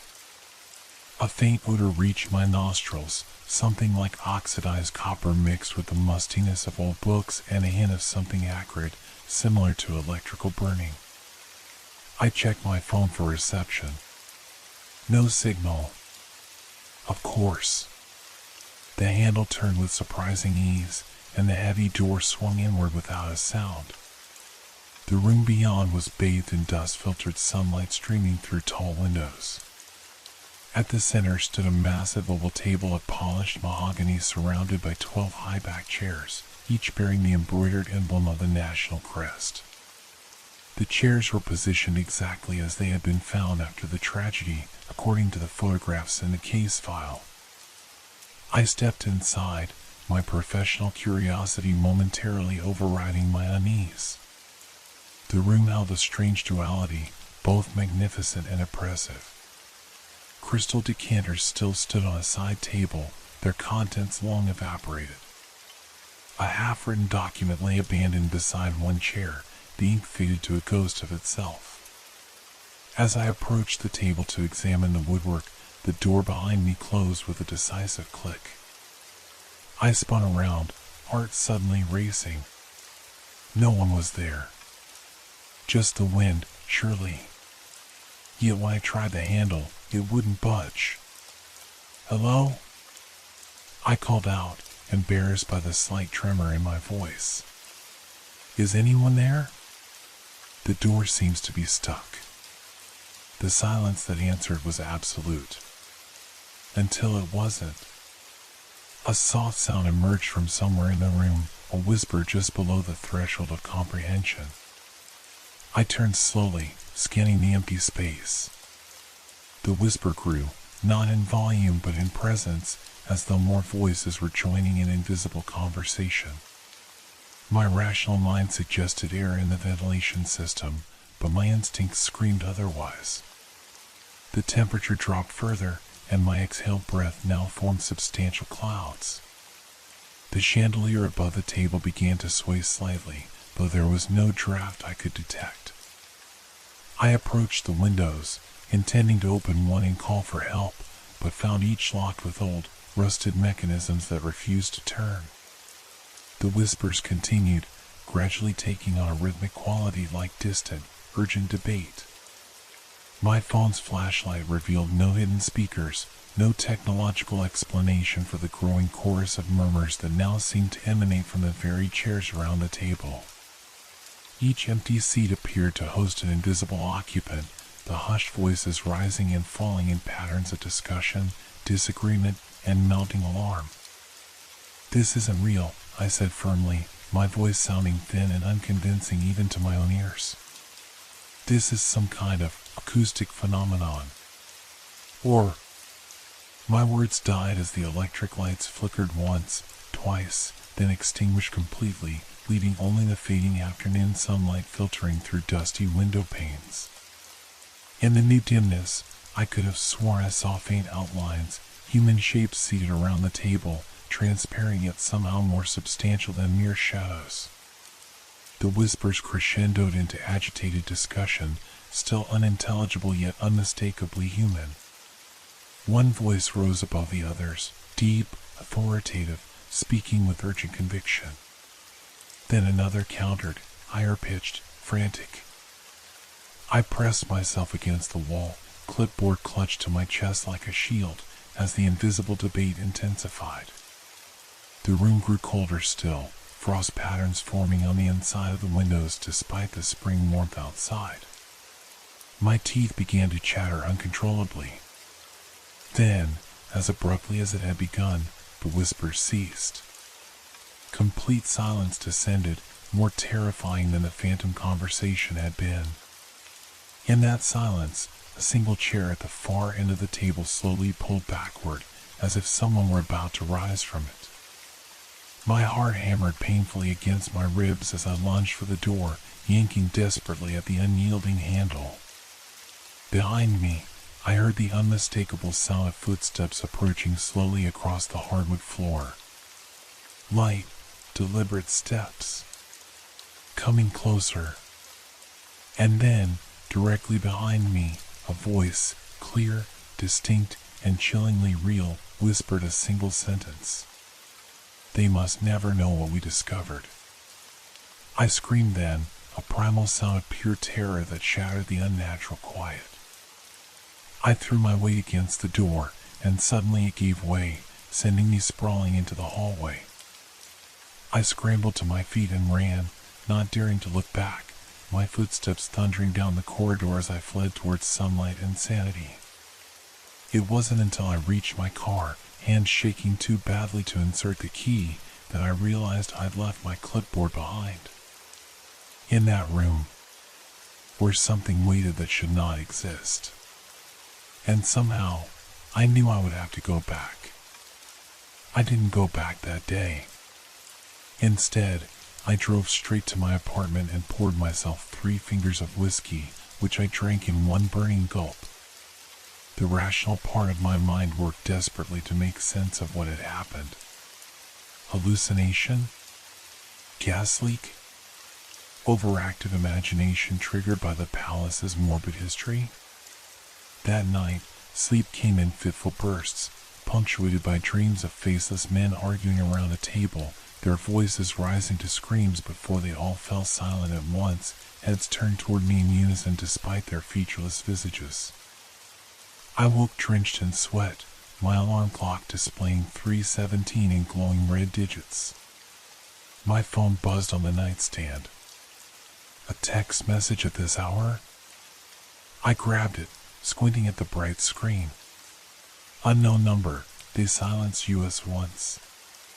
Return to understand. I dropped the phone as if it had burned me. When I gathered the courage to pick it up again and check the message, the screen showed no notifications. No text messages had been received that night. Morning brought no clarity, only the sharp realization that I would indeed have to return. My supervisor had already called twice about the missing clipboard with my initial assessments. After showering and drinking half a pot of coffee, I convinced myself that yesterday's events had been the product of exhaustion and the suggestive power of the palace's tragic history. Armed with new determination and a fresh clipboard, I arrived at Blackridge Palace just before noon. Sunlight streamed through the high windows, casting bright rectangles across the marble floors. In daylight, the palace seemed merely empty rather than ominous. Mitchell Edwards, the security guard who had let me in yesterday, greeted me at the entrance. "Forget something yesterday, Mr. Harmon? You left in quite a hurry." I forced a casual smile. "Lost track of time. Had another appointment." Mitchell nodded, though his expression suggested he didn't quite believe me. "Well, you know the way. I'll be at the security desk if you need anything." I retraced my steps from yesterday, each corridor and room looking harmless in the bright light of day. Yet as I approached the west wing, the temperature began to drop noticeably. My breath clouded before me, just as it had yesterday. Impossible in April, with the building's heating system functioning. The meeting room door stood partially open. My clipboard, the one I dropped yesterday, leaned against the wall beside it. Mitchell couldn't have placed it there. He hadn't known where I'd been working. No one had been in the building since I fled yesterday. I approached slowly, every instinct urging retreat. The clipboard looked different. Papers had been rearranged, and there were notations I didn't recognize, scribbled comments in the margins of my assessment forms, written in an elegant, old-fashioned script that was definitely not mine. The foundations are compromised. The walls hear everything. We were 8, not 7. That last note made my stomach lurch. According to all historical records, 7 people had died in this room. Just 7. I pushed the door open wider with my foot, not touching the handle. The room beyond appeared ordinary, sunlit, dusty, empty of anything supernatural. The massive table gleamed dully in the light, the chairs positioned exactly as before. Taking a deep breath, I stepped inside, immediately struck by how normal everything seemed. Had I truly panicked over nothing? Perhaps I'd been working too hard lately, the stress finally manifesting in an episode of... A soft click interrupted my thoughts. The door had closed behind me, just as it had yesterday. "Mitchell?" I called out, my voice steady despite the fear building in my chest. No answer. I tried the door. Locked, of course. Sighing, I turned back to the room, determined to complete my work quickly and leave this unsettling place. I approached the table with my new clipboard, intending to take measurements of the room's dimensions. A faint reflection in the polished tabletop caught my attention, a face, looking up at me from the wood's dark surface. Not my face. Someone else's, with features distorted by the grain of the wood. I jerked backward, and the image vanished. "Focus, Daniel. Focus." I began my measurements methodically, moving around the room with deliberate precision, jotting down numbers and structural observations. The work helped calm my nerves, anchoring me in professional routine. 11.6 meters by 9.2, I murmured, writing the dimensions on my form. "We measured it differently then," said a voice directly behind me. I whirled around, dropping my measuring tape. A man stood by the window, tall, distinguished, with silver-streaked dark hair and a charcoal suit that seemed slightly outdated in its cut. He smiled pleasantly, hands clasped behind his back as he gazed out at the grounds. "Who are you?" I demanded, my voice higher than I intended. "How did you get in here?" The man continued staring out the window as if he hadn't heard me. After a moment, he spoke again, his voice carrying an accent I couldn't quite place. "Beautiful grounds. Such a shame what happened to the East Garden after the incident. No one wanted to tend it anymore." He turned then, fixing me with intense gray eyes that seemed simultaneously present and distant, like someone looking at me through a long tunnel. "You don't belong here, Mr. Harmon, but I'm glad you've come. Someone needs to know the truth." My mouth went dry. "I never told you my name." The man's smile faltered. "Didn't you?" Memory becomes unreliable. After, a cold understanding began to dawn on me. After what? After death, of course. The room's temperature plummeted. My breath formed dense clouds before my face. The man remained by the window, his outline becoming less distinct, edges blurring like a photograph out of focus. "My name is Victor Hammond. I was the 8th person at the table that night. The one they erased from the records." My heart pounded painfully against my ribs. "That's impossible. There were 7 deaths." "7 bodies," he corrected. "My remains were removed before the authorities arrived. Too complicated to explain my presence, you see. I wasn't supposed to be there at all." He moved toward the table, his footsteps making no sound on the hardwood floor. As he walked, his form became increasingly transparent, sunlight passing through him in fractured beams. "We discovered something, Mr. Harmon. Something that powerful people needed to remain hidden. They thought eliminating us would bury the knowledge, but death isn't the blank void they imagine." The air in the room grew thick, making breathing difficult. Shadows in the corners seemed to deepen and shift, taking on vague human shapes. The whispers began again, just as they had yesterday, but now I could almost make out words, urgent, frightened, angry words. Victor Hammond's apparition reached the table and gestured to a specific chair. I sat here, between Elizabeth and Kazuo. We were reviewing the documents when it happened. "When what happened?" I asked, my professional curiosity momentarily overriding my terror. His form flickered like a faulty television signal. "The poison. Odorless, tasteless. We all realized too late." The whispers grew louder, and now other shapes were materializing around the table, translucent figures in 1970s attire, their faces twisted in expressions of dawning horror and pain. I backed toward the door, but Victor's voice stopped me. "Don't leave yet. You need to see. Look at the table." Despite my better judgment, I looked. The polished mahogany surface was changing, dark stains spreading across it like spilled ink, forming patterns that resolved into text, lines of numbers, equations, and words in multiple languages. "This is what they killed us to suppress," Victor said, his voice now echoing strangely. Evidence of... A deafening crack of thunder shook the room, though the sky outside remained perfectly clear. The phantasmal figures around the table scattered like smoke in wind. Victor's form convulsed, his face contorting in renewed agony. "They're still watching," he gasped, his outline dissolving. "Still protecting their secret. Find the..." Another thunderous boom, and he was gone. The stains on the table vanished.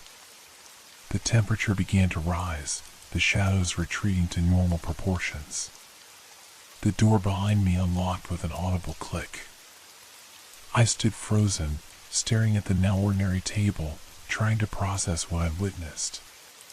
Had it been real? An elaborate hallucination? On weak legs, I approached the table, running my hand over its smooth surface. Nothing unusual, just old, polished wood. My fingers traced the edge until they found something, a small, almost imperceptible seam that shouldn't have been there. A hidden compartment. I pressed gently, and with a soft snap, a narrow drawer ejected from beneath the table's edge, a secret drawer that would have been positioned directly in front of where Victor Hammond claimed to have sat. Inside lay a single microfilm slide, yellowed with age. Without thinking, I pocketed it and backed away from the table. Something told me I shouldn't be caught with this object. Something also told me that I was now involved in whatever had killed 8 people in this room decades ago. As I hurried from the palace, clutching both clipboards, Mitchell gave me a curious look. "Everything all right, Mr. Harmon? You look like you've seen a ghost." I forced a laugh that sounded hollow even to my own ears. "Just old buildings. They get to you after a while." In my car, hands shaking on the steering wheel, I made 2 decisions. First, I would find a way to view the contents of the microfilm. Second, I would research everything I could about Victor Hammond, the 8th victim whose existence had been erased from history. What I didn't know then was that someone else had already begun researching me. The microfilm slide burned in my pocket like a hot coal as I drove away from Blackridge Palace. Every few minutes, I checked my rearview mirror, half expecting to see a black sedan in pursuit.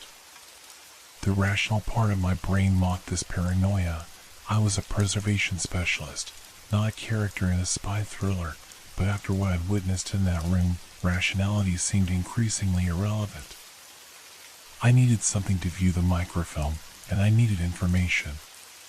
The public library downtown had microfilm readers in their archives section.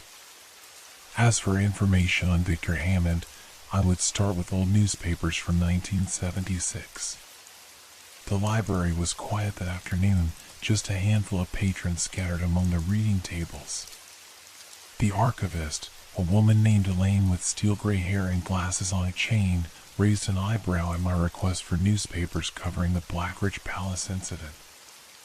"Academic interest?" she asked, her tone suggesting she didn't quite believe it. "Professional," I replied. "I'm assessing the palace for renovation. The history helps me understand the context of the structure." She nodded slowly. "We have everything digitized now.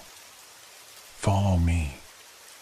At a computer terminal in the archives room, Elaine pulled up the newspaper database and entered search parameters for articles about the palace from June 1976, the month of the tragedy. Headlines filled the screen.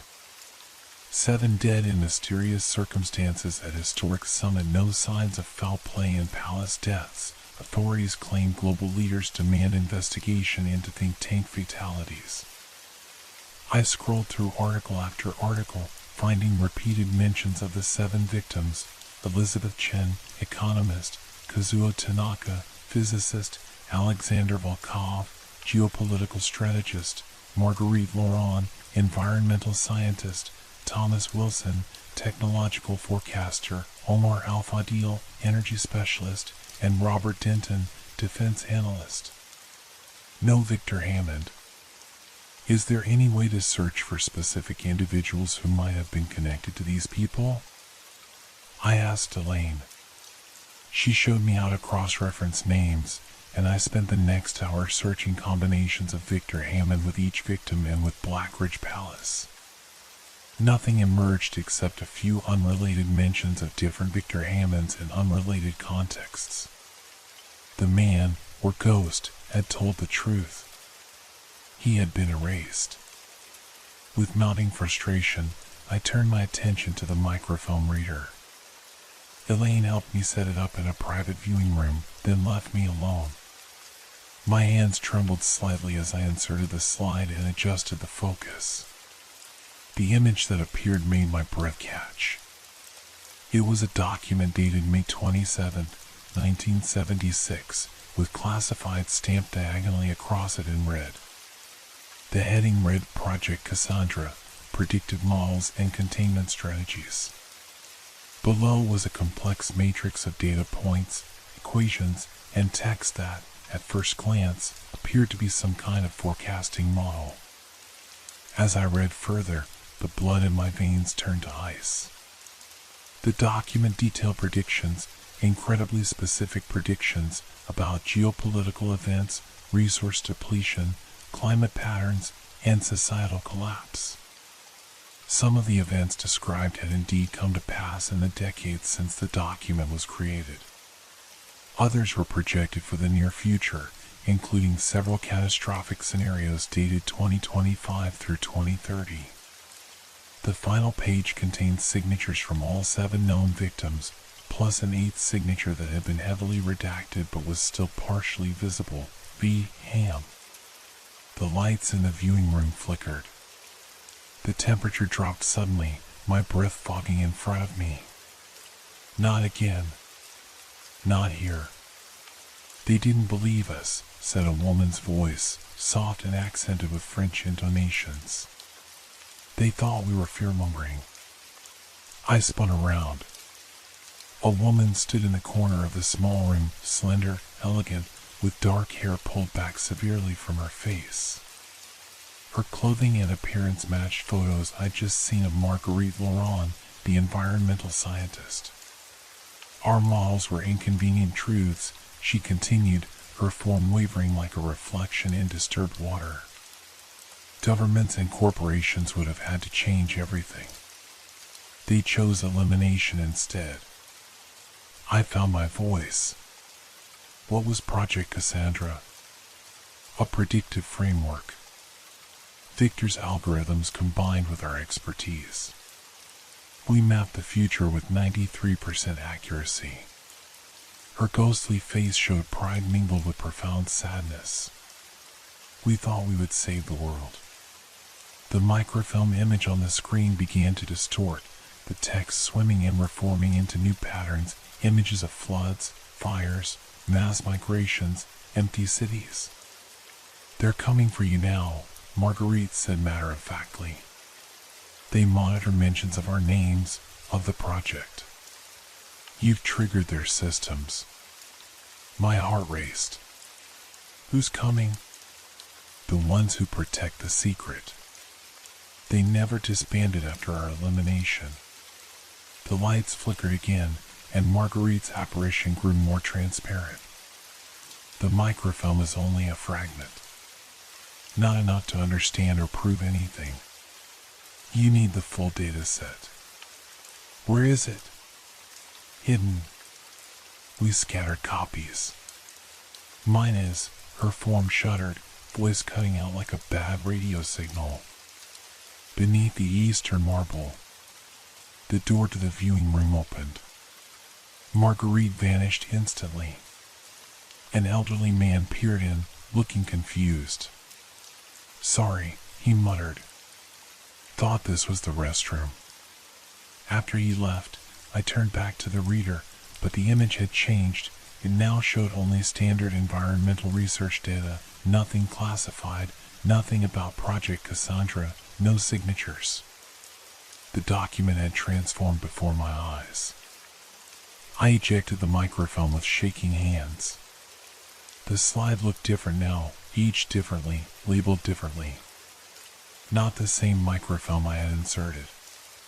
Somehow, it had been switched. A setup? A hallucination? I wasn't sure which possibility terrified me more.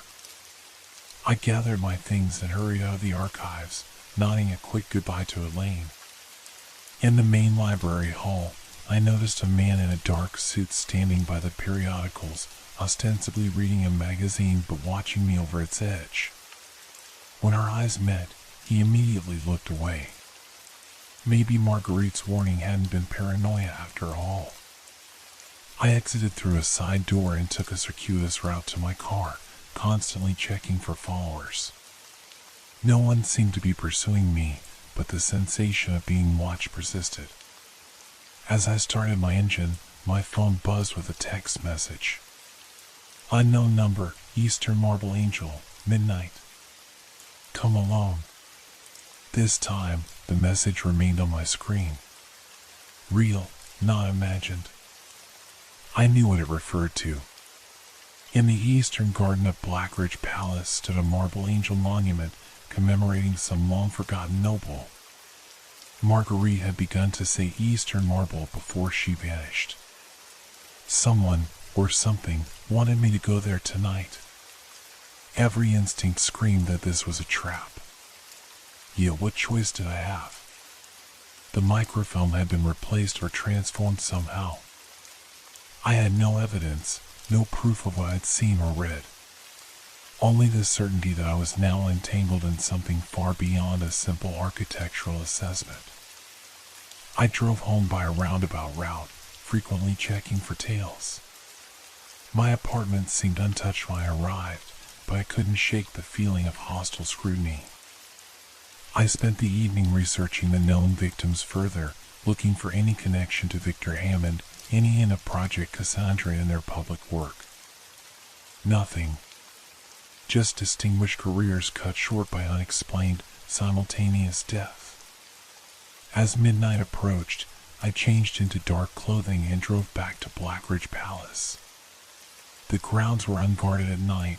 Budget cuts have reduced security to daytime hours only, with just alarm systems protecting the interior.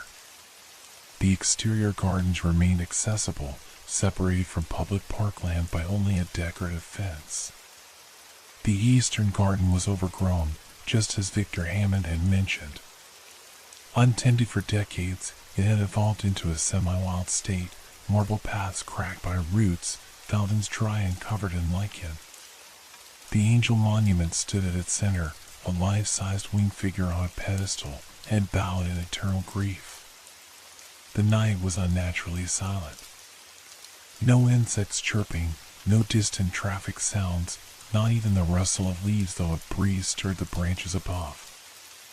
I approached the statue cautiously, flashlight beam playing over its weathered features. "I was afraid you wouldn't come," said a voice behind me. I whirled around, nearly dropping my flashlight. A woman stood on the path, solid, corporeal, very much alive.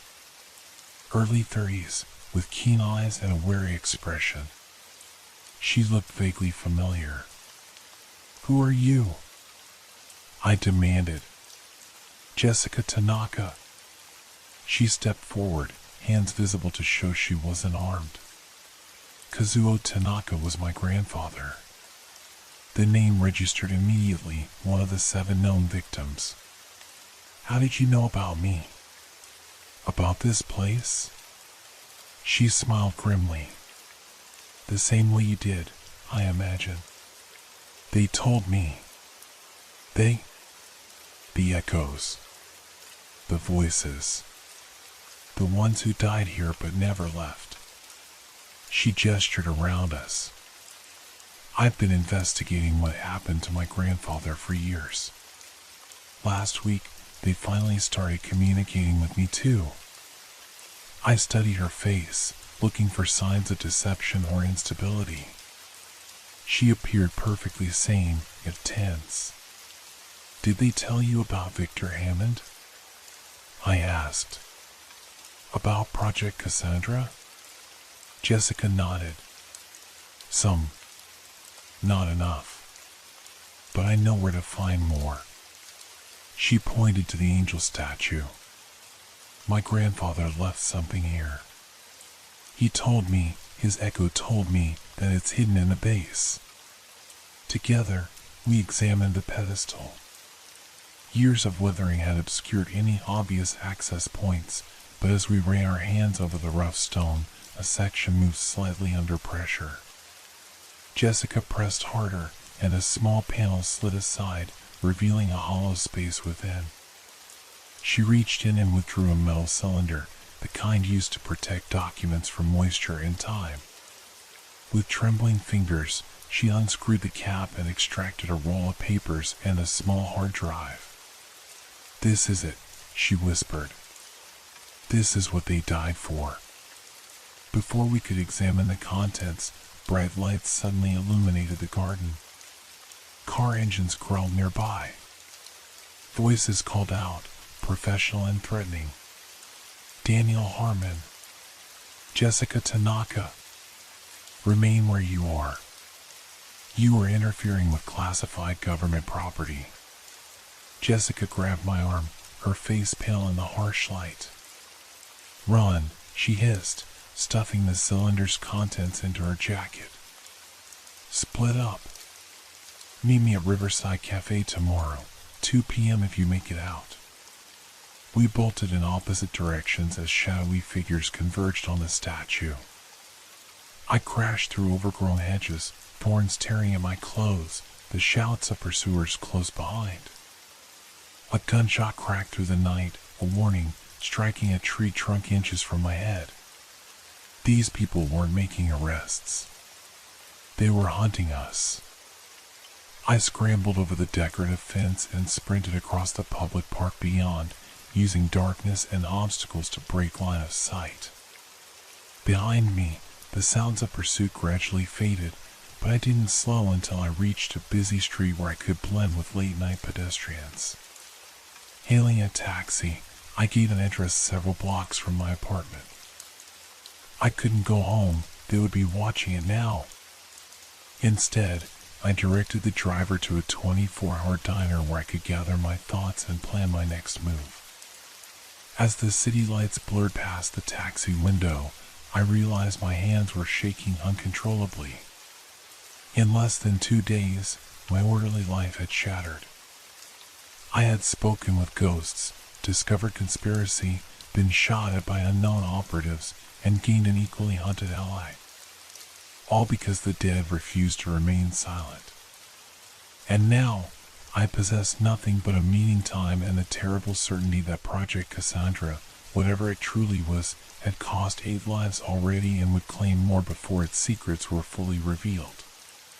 Including, quite possibly, my own. Dawn found me huddled in the corner booth of the diner, surrounded by empty coffee cups.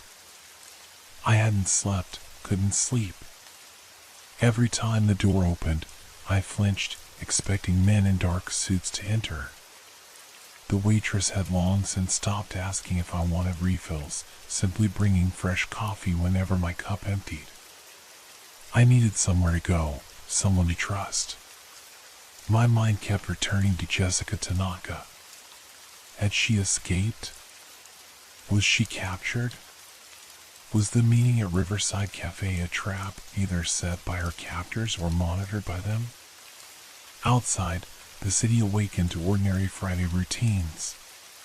People hurried to work, unaware that specters walked among them or that decades-old secrets could still kill.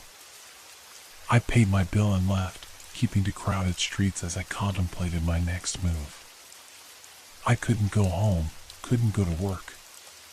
My car was still parked near Blackridge Palace. Retrieving it seemed too risky. I needed to disappear for a while, but first, I needed information. The city library opened at 9. Not the one I visited yesterday, too dangerous, but a smaller branch across town. I found a computer terminal in a secluded corner and began searching, not for Project Cassandra or Victor Hammond this time, but for Jessica Tanaka. She existed, at least. Assistant professor of theoretical physics at the State University, with several published papers on computational modeling of complex systems. Granddaughter of Kazuo Tanaka, as she claimed. Her university profile showed a serious-faced woman with intelligent eyes and the same wary expression I'd seen last night. Next, I searched for recent news about Blackridge Palace. A small article from 2 days ago mentioned the planned renovation and historical preservation efforts. My name appeared as the lead assessment specialist. Nothing about disturbances, trespassers, or security incidents last night. Whatever had happened had been kept quiet. With growing dread, I typed in my own name. The results showed my professional profile, social media accounts, and, most recently, a notice posted 3 hours ago. Wanted for questioning Daniel Harmon in connection with theft of historical artifacts and trespassing. If seen, contact authorities. Consider potentially dangerous. My stomach lurched. They were framing me, using official channels to hunt me down. I I cleared the browser history, grabbed my jacket, and left immediately. Hours to kill before the cafe meeting. I bought a baseball cap and sunglasses at a convenience store, a pathetic disguise but better than nothing. I changed my walking gait, kept my head down, and wandered through shopping malls and busy plazas where cameras would have trouble tracking a single face. At 1:30, I approached Riverside Cafe with extreme caution, circling the block twice to check for surveillance. The quaint establishment sat along the river walk, with outdoor seating that offered multiple escape routes. I chose a table with a clear view of all approaches and ordered a sandwich I had no appetite for. 2 o'clock came and went. No Jessica. By 2:15, I was preparing to leave, convinced she'd been captured or had set me up. Then I saw her. She sat 2 tables away, wearing a blonde wig and reading a newspaper. Our eyes met briefly over the top of the paper. She gave an almost imperceptible shake of her head, then returned to reading. A minute later, she folded the newspaper, left it on the table, and walked away. Understanding, I waited 5 minutes before retrieving the abandoned newspaper. Inside was a folded note with an address in the warehouse district and a time, 4 p.m. I arrived early, scoping out the location, an abandoned textile factory scheduled for demolition. After ensuring I hadn't been followed, I entered through a side door with broken locks. The interior was vast, dusty, and filled with ancient machinery and the skeletal remains of production lines. "Up here," called Jessica's voice from a rusted catwalk above. I climbed the metal stairs, wincing at each creak and groan of the aged structure.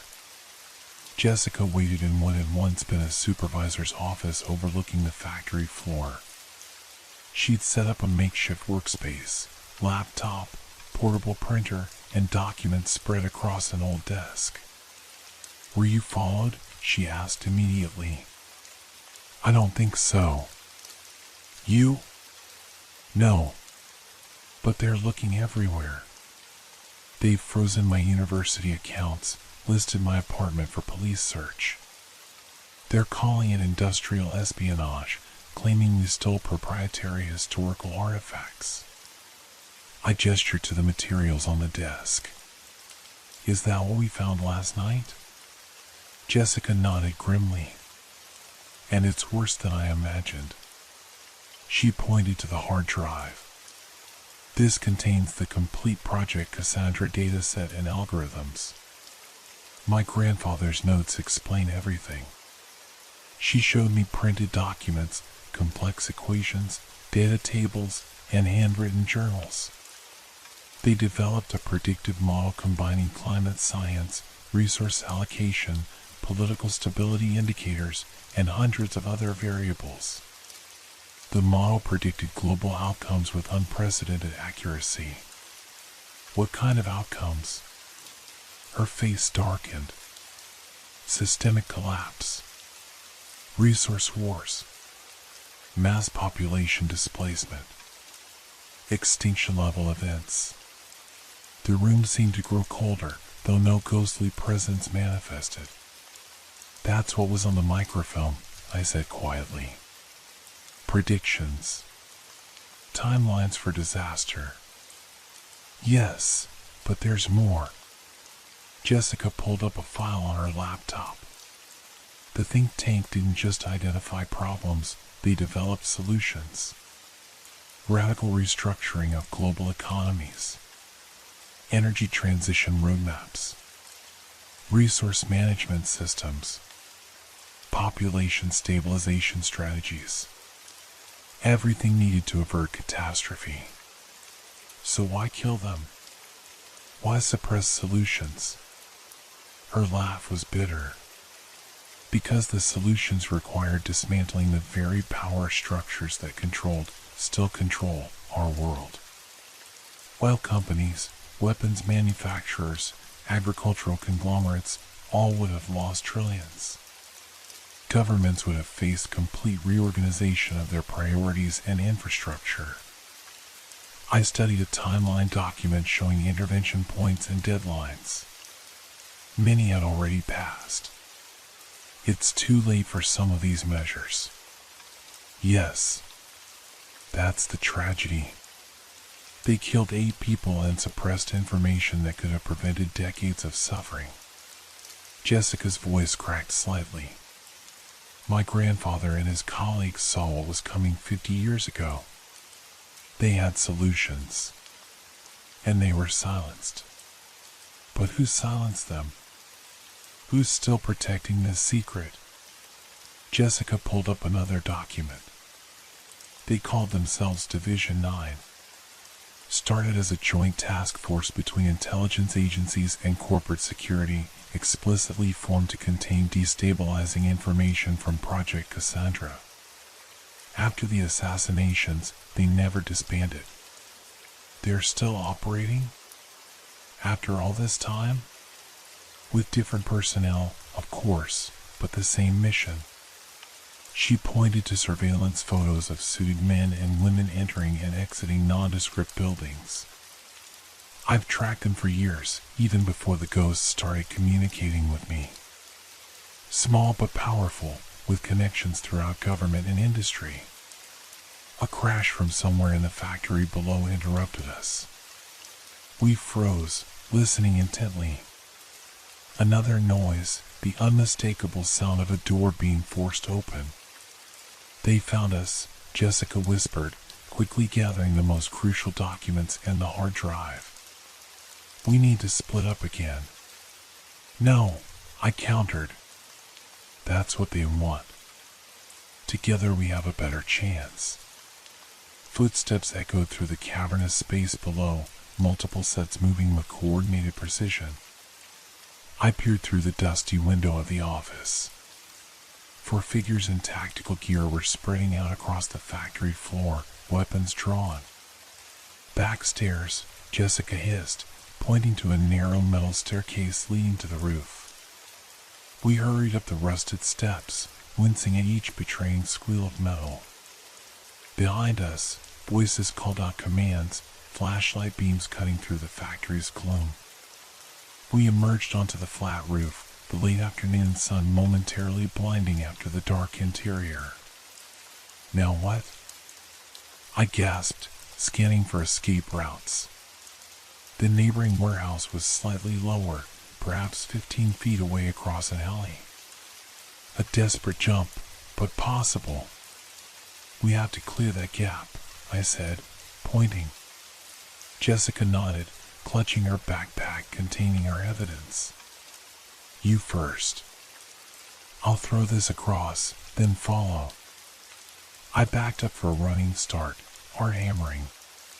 The door to the roof burst open just as I launched myself across the void.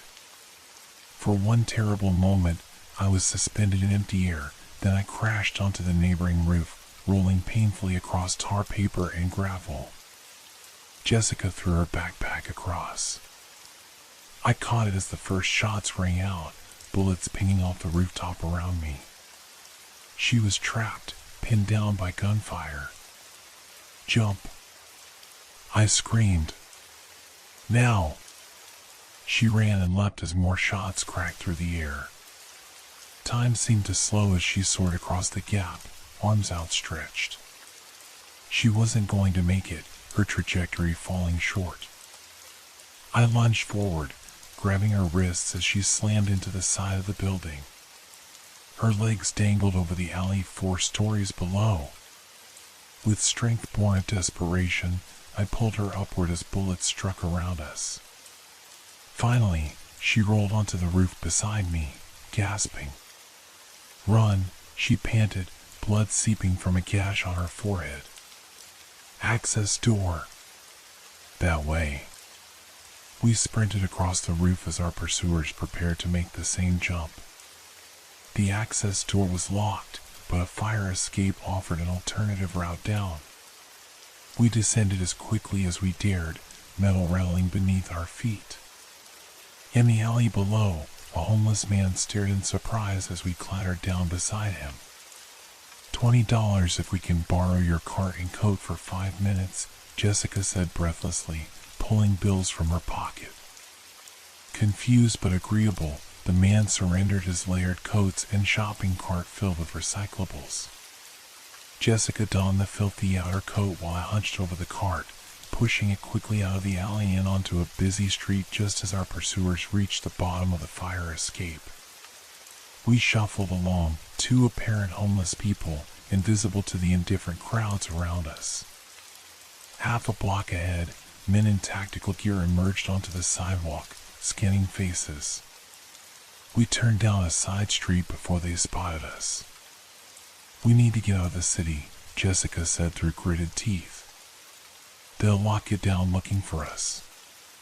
"My car's still at Blackridge Palace. Probably being watched." "I have a vehicle," she replied. "Storage lot 3 blocks from here. Can you make it?" I nodded, though every muscle ached from the jump and subsequent climb. We abandoned the cart in another alley, returned the coat with an extra $20, and continued on foot, keeping to crowded areas. The storage facility was self-service, with keypad access and minimal surveillance. Jessica's vehicle turned out to be a battered RV that had seen better decades. "Pay cash. Registered under a shell company," she explained, unlocking the door. "Been preparing for this possibility for years." Inside, the RV was equipped for extended travel, food supplies, clothing, communication equipment, and multiple laptops. Jessica sat heavily on the small sofa, finally acknowledging her injuries, the gash on her forehead and what appeared to be a graze wound on her upper arm. "First aid kit under the sink," she directed. As I cleaned and bandaged her wounds, she explained further. "My grandfather's ghost first appeared to me 3 years ago. I thought I was hallucinating, having a breakdown from the stress of tenure review. But he told me things, showed me where to find initial evidence." "You've been investigating for 3 years?" I asked, applying butterfly bandages to her forehead. She nodded. Slowly, carefully, building a case, connecting dots. Then last week, all the ghosts started manifesting more strongly. That's when my grandfather told me about you, said you were meant to find the microfilm, that you would help complete the circle. "Why me?" "I'm just an architectural preservationist. Your grandfather worked with my grandfather in the 1960s, before Project Cassandra. Did you know that?" The bandage slipped from my suddenly numb fingers. "What?" "No, that's impossible. My grandfather was an accountant." "He never mentioned." "Edward Harmon?" "He was Division 9's financial administrator before he grew a conscience. He tried to warn the think tank members that they were targeted for elimination." My world tilted sideways. Grandfather had died when I was 10. I remembered a gentleman who taught me chess and told me stories about his boring office job. Had he been part of this conspiracy? Had he tried to stop it? "The ghosts chose you," Jessica continued. "They've been waiting for the right combination, a Tanaka and a Harmon, to reveal their full story." Before I could process this revelation, the temperature in the RV plummeted. Our breath clouded before us. The overhead light flickered. "They're here," Jessica whispered, not in fear but anticipation. In the center of the small living space, 2 figures materialized, Victor Hammond and another man I'd never seen before, elderly with kind eyes and a familiar smile. "My grandfather." "Hello, Danny," the apparition said, using the nickname only he had ever called me. "We don't have much time. They're closing in on your location." "Grandfather?" My voice cracked. "How? Why?" I tried to save them, he said simply. I failed. And I've waited all these years for a chance to make it right. Victor Hammond's ghost stepped forward. The data set is incomplete without the final component. Elizabeth hid it where only a preservation specialist would think to look. The palace cornerstone, I realized suddenly. Eastern Wing Foundation. My grandfather nodded approvingly. Yes. But you can't go back there yet. Division 9 has it surrounded. Jessica stood up, wincing. Then where do we go? What do we do? The two specters exchanged glances.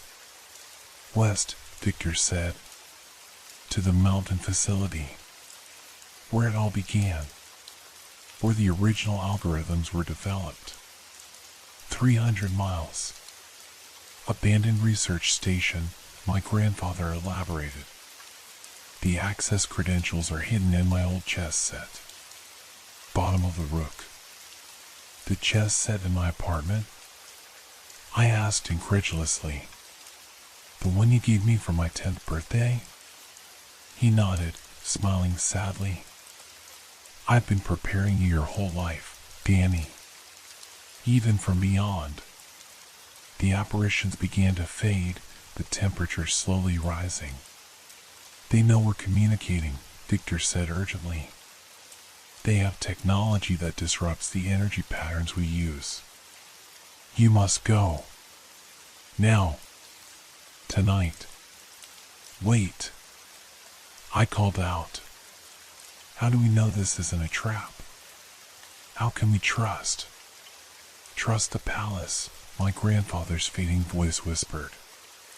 The walls remember everything. Then they were gone, leaving Jessica and me staring at each other in the suddenly normal RV interior. Your apartment, she said finally. We need that chess set. They'll be watching it. Yes, she agreed grimly. But we don't have a choice.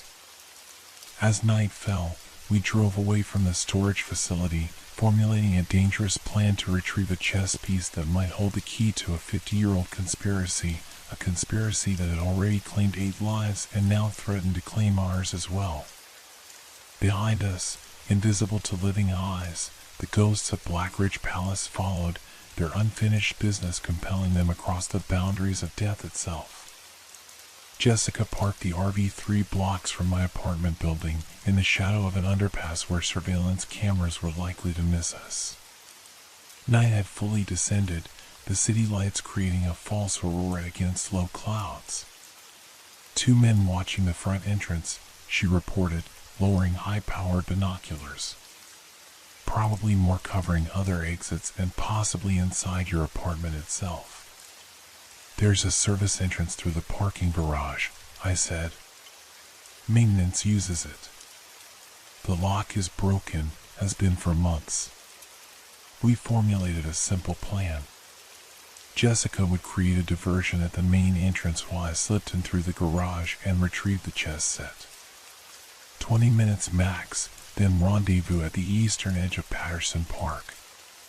Jessica removed a small device from her backpack. Signal jammer.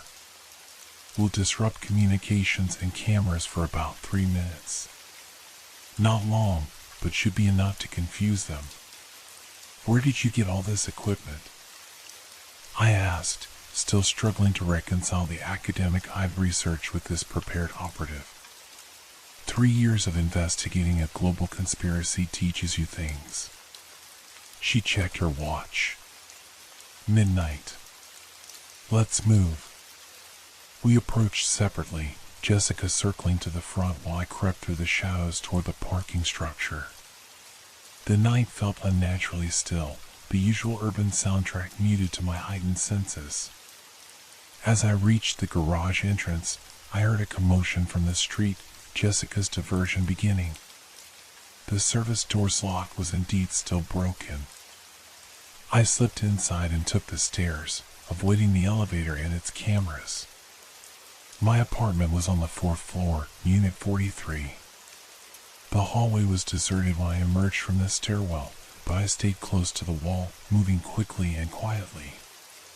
Outside my door, I paused, listening. Silence within.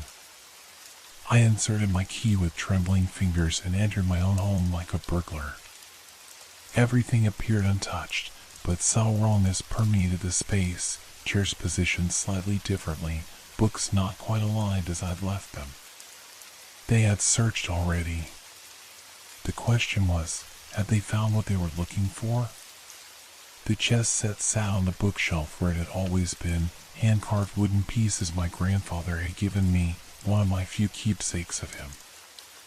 I grabbed the black rook and examined it. The bottom did indeed unscrew, revealing a hidden compartment containing a small data drive and what appeared to be an old-fashioned key. As I pocketed these items, a floorboard creaked in the hallway outside. Someone was approaching. I had perhaps seconds to escape. The window. My apartment overlooked a narrow alley with a fire escape. I unlatched it silently and squeezed through just as my front door opened. Through the gap in the curtains, I glimpsed a man in a dark suit entering cautiously, hand beneath his jacket where a weapon undoubtedly waited. I descended the fire escape as quietly as possible, metal groaning softly beneath my weight. Halfway down, I heard a shout from above. I'd been spotted. I abandoned stealth for speed, practically sliding down the remaining ladders. A gunshot rang out, the bullet sparking off metal near my head. I hit the ground running, zigzagging through the alley as more shots followed. Emerging onto a side street, I sprinted toward Patterson Park, lungs burning, the chess pieces digging into my hip. Behind me, voices shouted coordinates into communication devices. Jessica wasn't at the rendezvous point. Minutes ticked by as I crouched behind a monument, scanning for pursuit. Had she been captured? Should I proceed to the RV alone?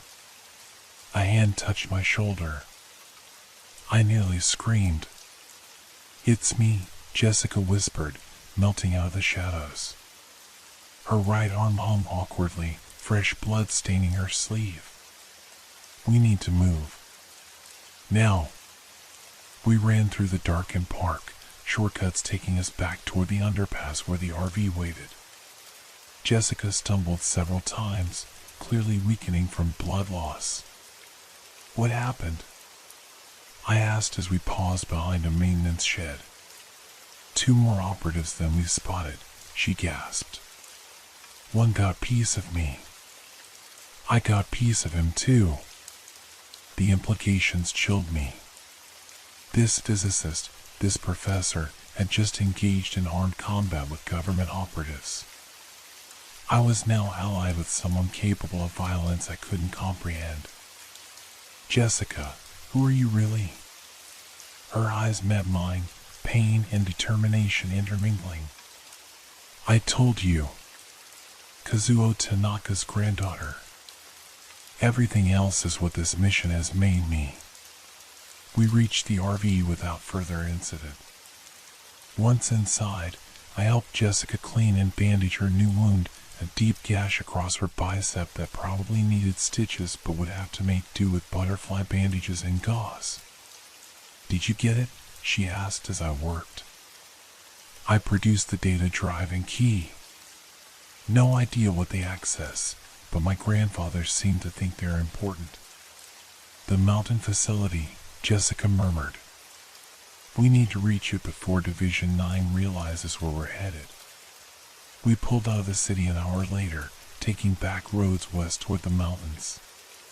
Jessica's laptop analyzed the data drive's contents, coordinates, entry codes, and schematics for what appeared to be an underground research facility constructed in the 1970s. "Whispering Pine Research Station," she read. "Officially decommissioned in 1982. Actually continued operating under black budget funding until 2010. What were they researching? Everything Project Cassandra predicted. Climate modification. resource optimization, population dynamics. She scrolled through documents. This is where they developed the predictive algorithms that the think tank later refined. I drove while Jessica researched, the RV's headlights illuminating empty highways stretching into darkness. According to the GPS, we would reach the mountain facility by dawn if we didn't stop. Around 3 a.m., as we wound through forested mountain roads, the temperature inside the RV plummeted suddenly. The radio, which had been playing soft jazz, dissolved into static. Jessica and I exchanged glances, now familiar with the signs. "They're coming through again," she whispered. This time, it wasn't just one or two apparitions. The entire rear section of the RV filled with translucent figures, all 8 victims from the palace, plus my grandfather, standing in a semicircle around us. "We're reaching Confluence," announced Elizabeth Chen's ghost, a severe-looking woman with intense eyes. "The timelines are aligning." "What does that mean?" I asked, struggling to keep the vehicle on the winding road while witnessing this impossible gathering. "Project Cassandra wasn't just prediction," my grandfather explained. "It was probability manipulation. They discovered that consciousness itself can influence future outcomes." Victor Hammond stepped forward, his form more solid than the others. "The assassination wasn't just about suppressing information. It was about preventing us from implementing the consciousness framework." "I don't understand," Jessica said. "Your combined bloodlines," Kazuo Tanaka's ghost explained, addressing his granddaughter directly. "Armin and Tanaka. The genetic markers required for the final algorithm activation are present in both of you." My head spun. "Are you saying we're genetically predisposed to what? Save the world?" "To access the quantum interface," corrected Robert Denton's apparition. "To influence probability cascades at their inception points." The ghosts were becoming more substantial by the moment, the air dense with their energy. Outside, strange lights danced among the trees, not flashlights or vehicles, but ethereal illuminations like Aurora Borealis brought to ground level. "Division 9 is tracking the energy signature," warned my grandfather. "They know we're communicating. You have 2 hours at most before they converge on your location." "What exactly are we supposed to do at this facility?" Jessica demanded. "Complete the circle," all 8 victims said in unison, their voices creating an eerie chorus. "Execute the final protocol." "And what happens then?" I asked. The ghosts exchanged glances, a silent communication passing between them. "Restoration," Victor finally answered. "Or destruction. The probabilities are evenly balanced. That's why it must be a choice, freely made." "Our choice?" Jessica clarified. "Your choice," my grandfather confirmed. "Together. As it was always meant to be." The lights outside intensified, trees casting impossible shadows. The RV's engine sputtered momentarily before stabilizing. "They're deploying countermeasures," Alexander Volkov's ghost announced. "Our connection is destabilizing." "One last thing," Elizabeth Chen said urgently as the apparitions began to fade. "Trust nothing you see at the facility until you reach the core chamber. Division 9 has compromised the peripheral systems. Only the quantum core remains secure. How will we know what's real?" I asked desperately as their forms diminished. "The walls remember," my grandfather repeated, his voice fading. "The walls remember everything." Then they were gone. The temperature normalized. The radio returned to soft jazz as if nothing had happened. Outside, the forests were merely forests again, dark and silent. Jessica and I drove in stunned silence for several miles, processing what we'd witnessed. Did they just imply that we're, what? Chosen ones? I finally asked, uncomfortable with the messianic undertones.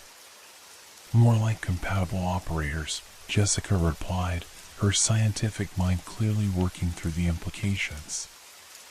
If consciousness can influence quantum states, it follows that certain neurological patterns might be more effective at directing that influence. And we have those patterns? Because of our grandfathers? Perhaps. Or perhaps they engineered this situation, arranged for us to be born with specific genetic markers. She shook her head. It sounds insane, but no more insane than talking to ghosts or being chased by a secret government division. Dawn broke as we approached Whispering Pine Mountain. According to the coordinates, the research facility was concealed within an abandoned weather station near the summit. We parked the RV in a dense stand of trees and continued on foot, climbing a service road overgrown with decades of vegetation. The weather station appeared exactly as one would expect, a neglected concrete building with collapsed radio towers and broken satellite dishes. No signs of surveillance or security were visible, but after what we'd learned, appearances meant nothing. The entrance should be here, Jessica said, consulting the schematics from the data drive. Beneath the primary monitoring room. Inside, the building was a ruin of collapsed ceiling tiles, rusted equipment, and small animal droppings. We located the monitoring room, a large space filled with antiquated computer terminals and weather tracking equipment. In the center of the floor, barely visible beneath years of dust, was a subtle seam forming a large square. Trapdoor, I said, kneeling to examine it. But I don't see any opening mechanism. Jessica retrieved the key from our collection of items. Maybe not a door key. Maybe an activation key. She was right. A small, nearly invisible keyhole was concealed within a panel that looked like an ordinary power outlet. When she inserted the key and turned it, the square section of floor descended smoothly, revealing a staircase illuminated by emergency lighting that had automatically activated. Power's still on, I observed nervously. Someone's maintaining this place. We descended cautiously. At the bottom, a long corridor stretched before us, clinically white and seemingly untouched by the passage of time. Doors lined both sides, labeled with department designations, atmospheric modeling, resource allocation, demographic analysis, probability calculation. This is incredible, Jessica whispered. A complete black site research facility, operating in secret for decades. At the end of the corridor stood a massive circular door resembling a bank vault, with a digital access panel beside it. Jessica connected our data drive, and complex code sequences automatically transferred to the facility's system. After several tense moments, the vault door released with a pneumatic hiss and swung slowly open. Beyond lay a vast chamber dominated by what appeared to be an early quantum computer, room-sized, with cooling systems and processor banks surrounding a central column pulsing with soft blue light. The technology seemed both archaic and impossibly advanced, as if future tech had been built using 1970s components. The quantum core, Jessica breathed, approaching reverently. The heart of Project Cassandra. As we entered, the door sealed behind us with a definitive thud. Screens activated around the periphery of the room, displaying complex data streams and probability matrices. A synthetic voice addressed us from hidden speakers. Genetic identity confirmed. Tanaka/Harmon neural patterns recognized. Quantum interface prepared for final protocol execution. Jessica moved to a control station, her hands hovering over the interface. According to these readings, the system has been running baseline calculations for 50 years, continuously updating its models and predictions. And what's the current prediction? I asked, dreading the answer. She studied the screens, her expression growing grave. Civilizational collapse beginning 2027. Accelerating resource depletion. Climate tipping points triggered in sequence. Resulting conflicts reaching critical thresholds by 2035. She looked up, face pale. Human extinction probability 67% by 2100. That's what they died to prevent, I murmured. That's what Division 9 has been hiding. Not just hiding, Jessica corrected. According to these logs, they've been actively ensuring these outcomes. The system identifies intervention points, moments when the probability cascade could be diverted toward more positive outcomes. Division 9 has been systematically blocking those interventions. Why would anyone want to ensure human extinction? Not extinction itself. The profit and power that comes before. She pointed to another screen showing ownership networks and capital flows. These entities benefit enormously from the crisis phases leading to collapse. They believe they'll be insulated from the worst effects. An alert flashed on a security monitor. Perimeter breach detected. Unknown vehicles approaching facility. Division 9, I said. They found us. We don't have much time. Jessica's fingers flew across the interface. The final protocol requires 2 operators, 2 minds working in tandem to direct the quantum fluctuations toward a specific probability stream. 2 padded chairs emerged from compartments in the floor, positioned on either side of the central column. Neural interface headsets descended from the ceiling above each chair. Are we really going to do this? I asked. Based on instructions from ghosts and a 50-year-old supercomputer? Jessica met my gaze, her expression resolute. What's our alternative? Let Division 9 continue steering humanity toward extinction for profit?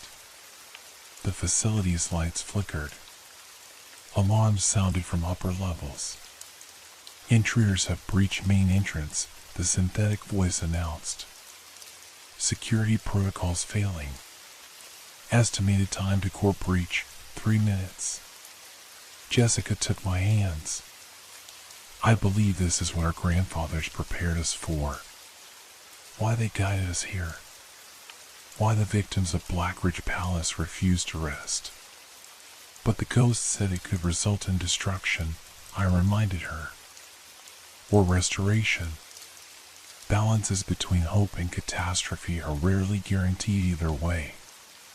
She squeezed my hands. This has to be a choice freely made. What do you choose, Daniel Harmon?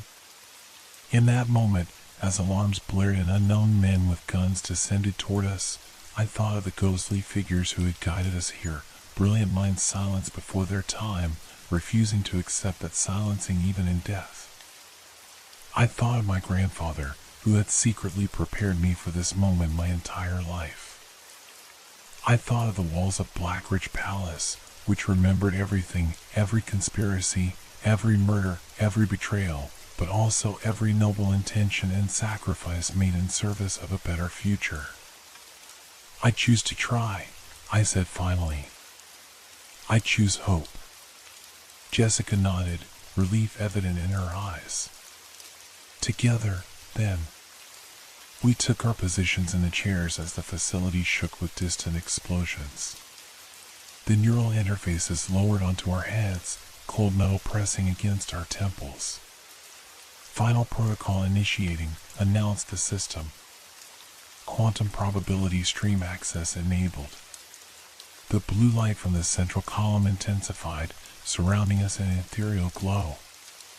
In that luminous field, faint outlines appeared, our ghostly guides, standing witness to this moment 50 years in the making. Focus on the stream, instructed Victor Hammond's apparition. See the branching paths.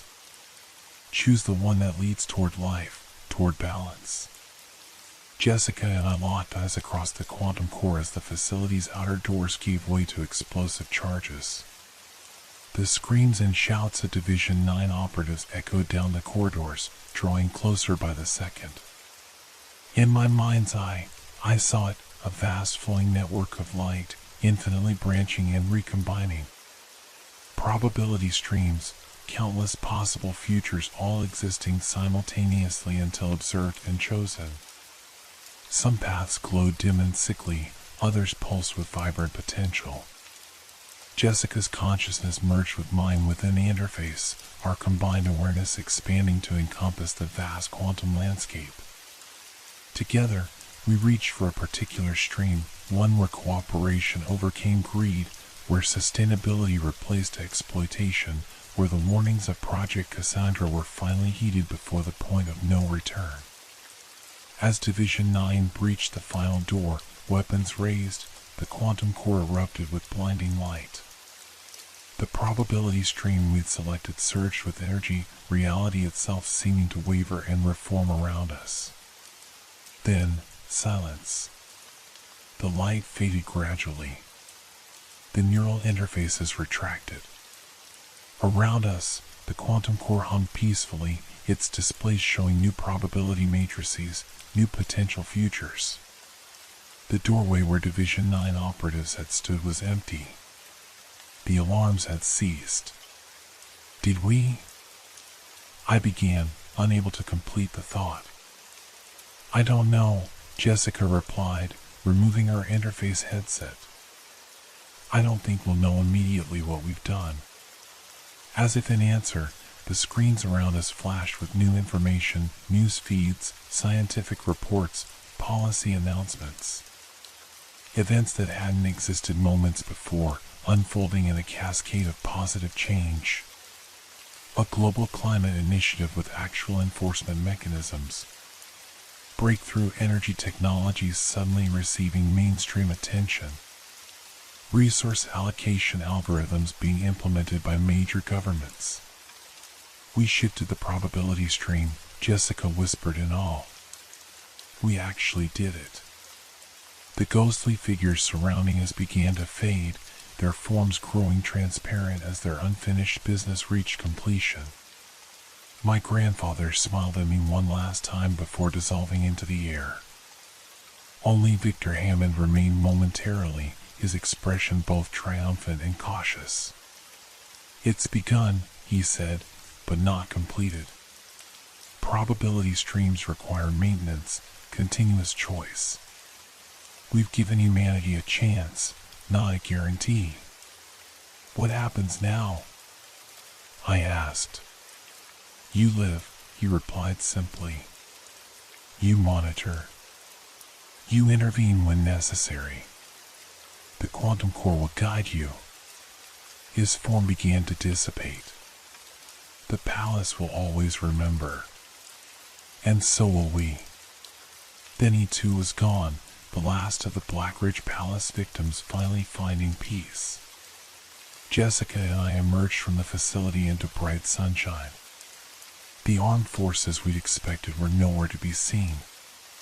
In the valley below, the city continued as always, unaware that its probable future had just been fundamentally altered.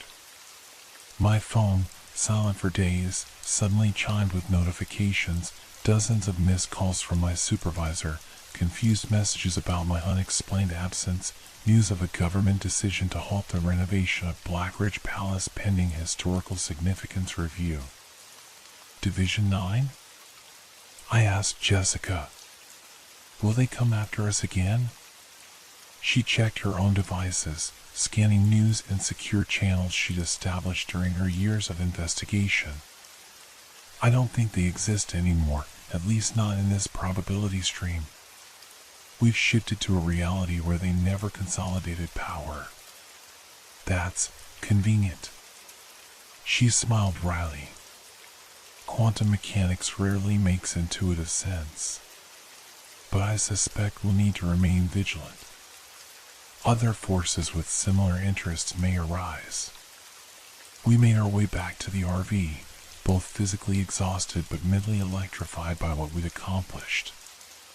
The sunrise painted the mountains in golden light, a new day in a subtly different world.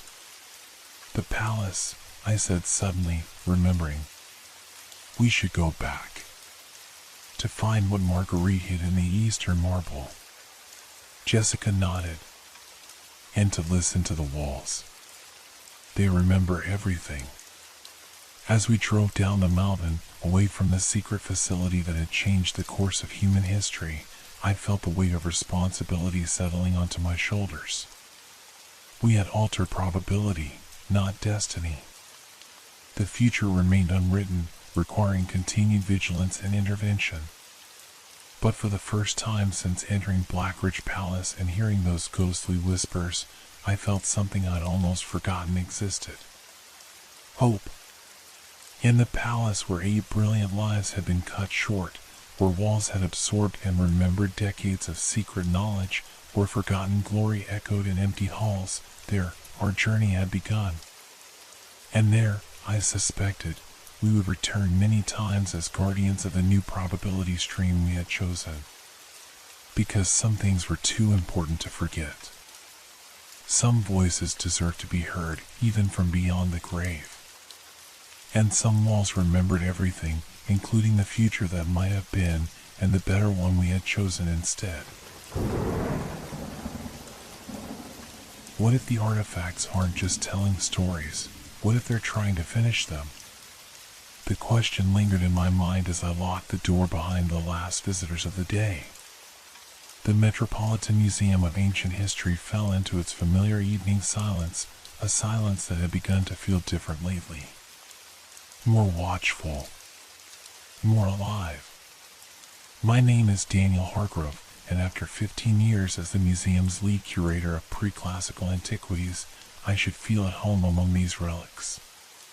But tonight, as I made my rounds through the dimly lit exhibition halls, something felt off. The special exhibition, Forgotten Empires, Mysteries of the Unnamed Dynasty, had been my professional triumph. Artifacts excavated from a previously unknown civilization that existed in the shadowy period between the fall of the Akkadian Empire and the rise of Babylon. A culture with no surviving name, only whispers of their existence in fragmented texts from neighboring societies that referred to them simply as the Banished Ones. My footsteps echoed across the marble floor of the main gallery. The sound seemed to bounce back a half-second too late, as if returning from somewhere much farther than the nearby walls. I paused, listening to the unnatural resonance fade. Just tired, I muttered to myself, rubbing my eyes. 3 months of 18-hour days preparing this exhibition had taken their toll. The centerpiece of the collection was a ceremonial mask carved from obsidian so dark it seemed to absorb rather than reflect the gallery lights. Its features were humanoid but wrong. Eyes set too wide, mouth stretched in what could be agony or ecstasy. Archaeologists had found it buried face down in a sealed chamber, surrounded by curious symbols that none of our linguists had been able to decipher. As I approached the display case, the air around it seemed to thicken. A subtle metallic taste coated my tongue, and the fine hairs on my arms stood on end. I leaned closer to inspect the security seal on the case. That's when I noticed it, a fine layer of condensation on the inside of the glass. Impossible. Our climate control systems were state-of-the-art. I touched the glass. It was ice cold.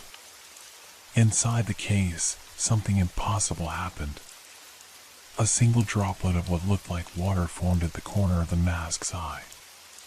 It traced a path down the obsidian cheek, like a tear. My heart lurched against my ribs. Logic insisted it was just condensation, but my instinct screamed something else entirely. The overhead lights flickered once, twice. The security system's hum faltered momentarily, then resumed at a slightly different pitch. "Hello?" I called out, immediately regretting it. My voice sounded thin, hesitant, swallowed by the vast gallery's unnatural silence. No response came. Of course not.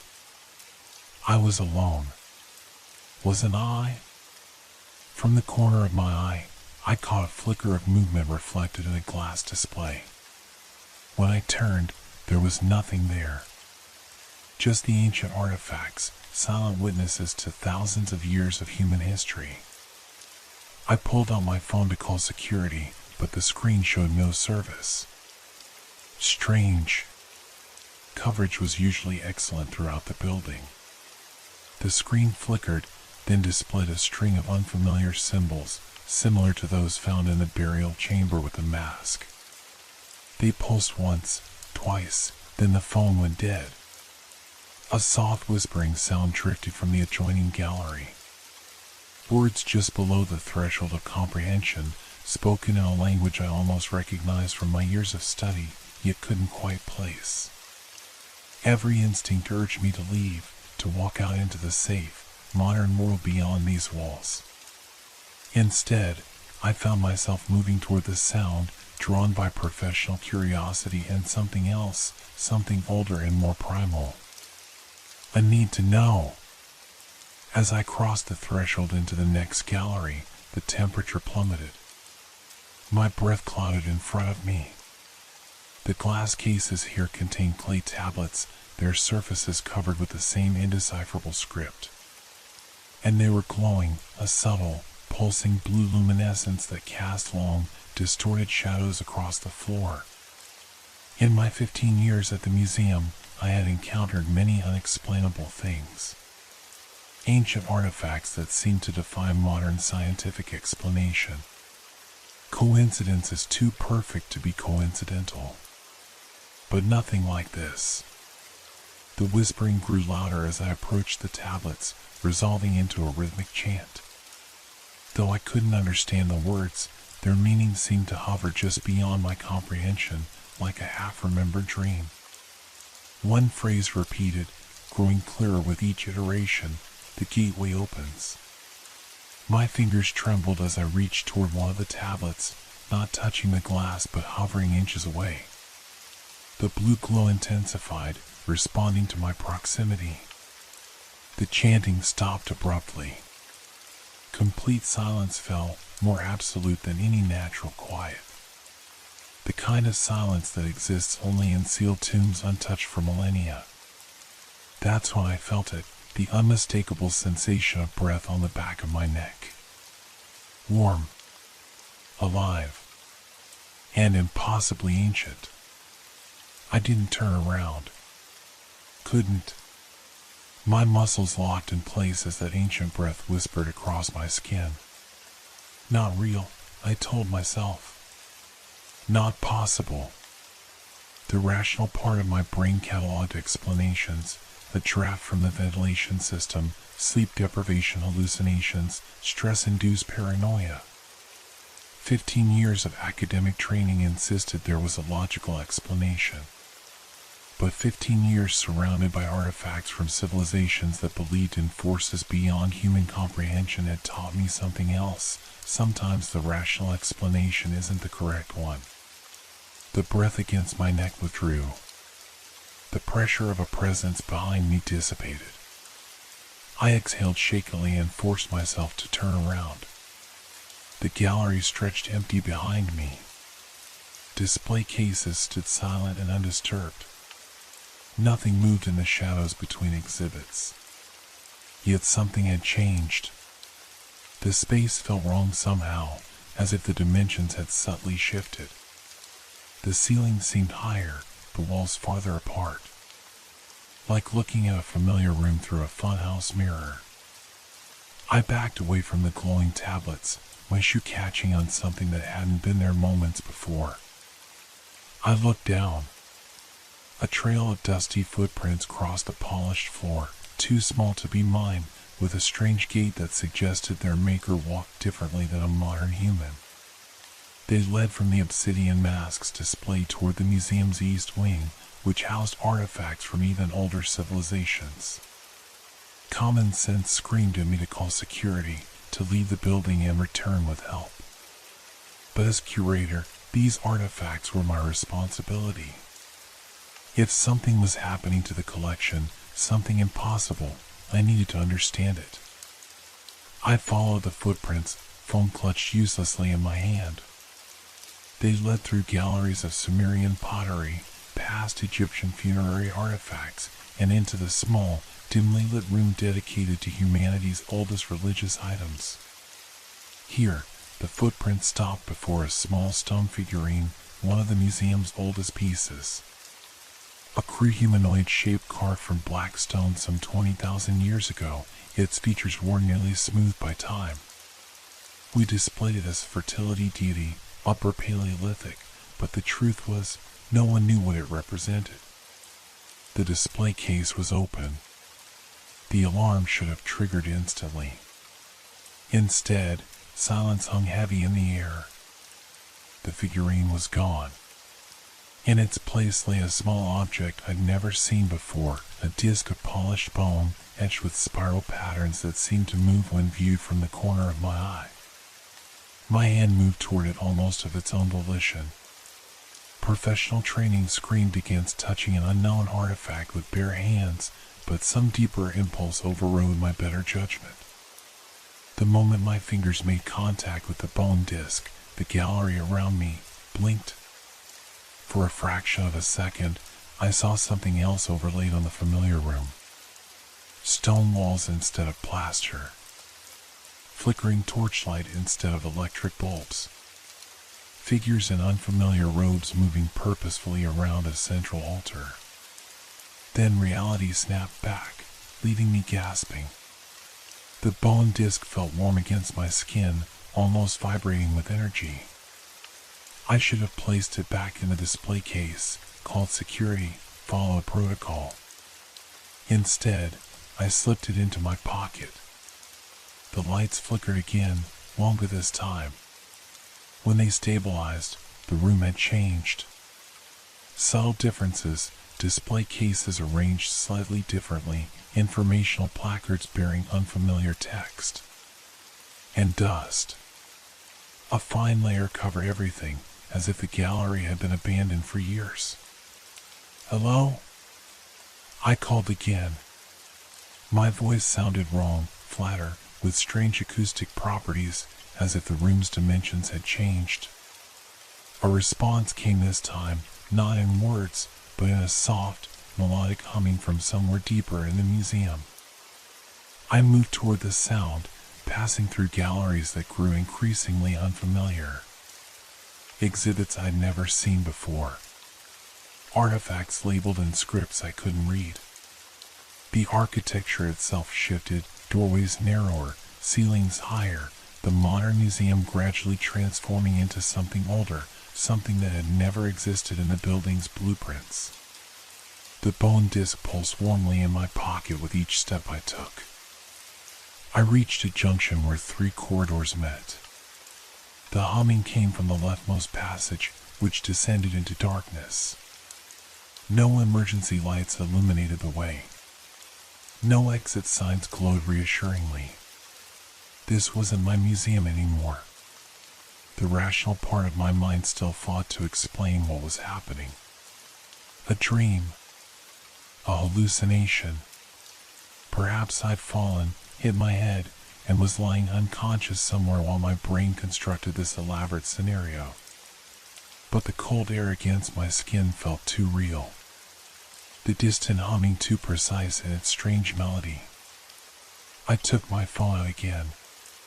The screen remained dark, but its surface now reflected things that weren't there, shadowy figures moving behind me, approaching silently. I spun around.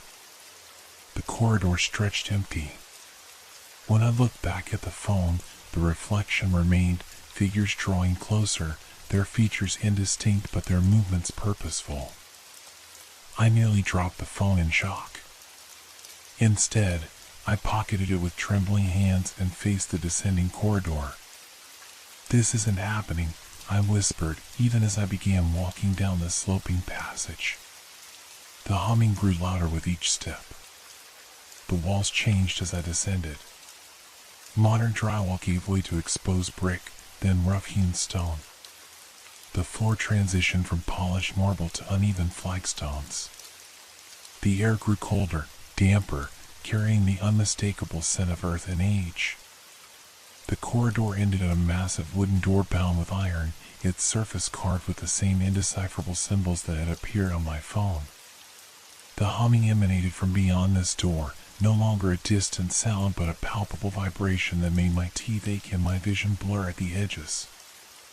I stood frozen before the door, caught between desperate curiosity and overwhelming dread.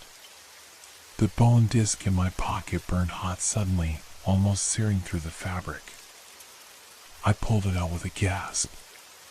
The spiral patterns etched into its surface were definitely moving now, spinning slowly inward, creating a hypnotic effect that made it impossible to look away. The door before me creaked open, just an inch. No hand pushed it. No draft moved it. Beyond lay absolute darkness, not the absence of light, but darkness as a positive force, a tangible thing that seemed to breathe and pulse. The humming stopped. In the sudden silence, a voice spoke, ancient, dry, like sand shifting across stone. It spoke in a language I'd never heard, yet somehow I understood perfectly. The gateway stands open, Keeper. Will you fulfill your purpose? The bone disc grew hotter in my palm, its spiral patterns spinning faster. In the darkness beyond the door, something moved. The darkness beyond the door wasn't empty. It writhed with movement, with purpose, with life of a kind I had no framework to comprehend. I should have run. Every instinct screamed for flight. But the bone disc in my hand pulsed in counterpoint to my racing heart, and I found myself stepping forward instead of back. What purpose? My voice sounded foreign to my own ears. Who are you? The darkness shifted, coalescing into a form almost human, a suggestion of shoulders, a head, limbs arranged in familiar patterns.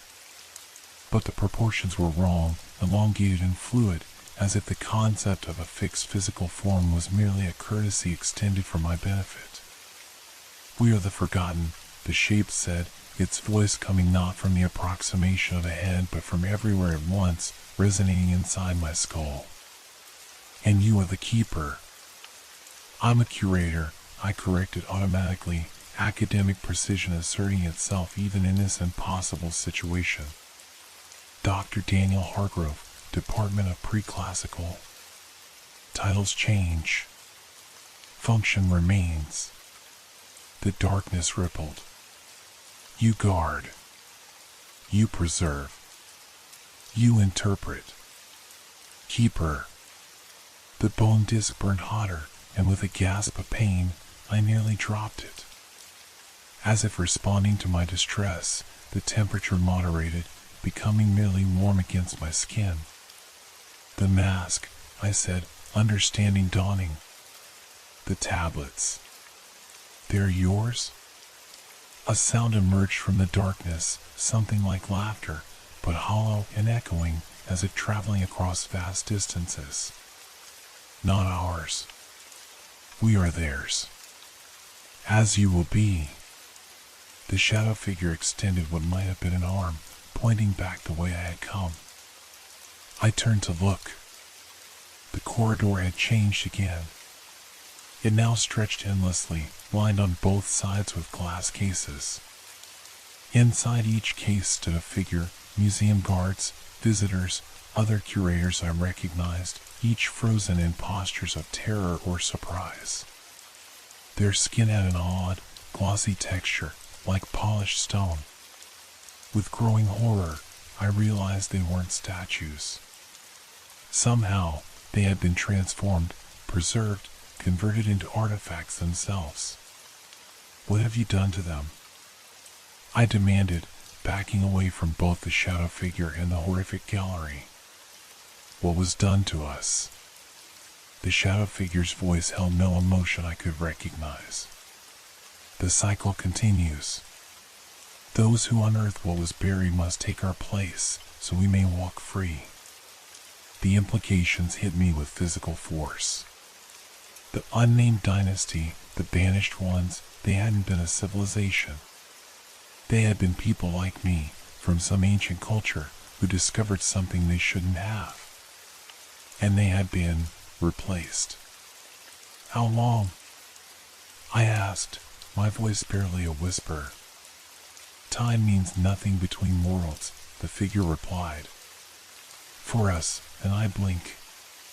For your world, civilizations have risen and fallen while we waited.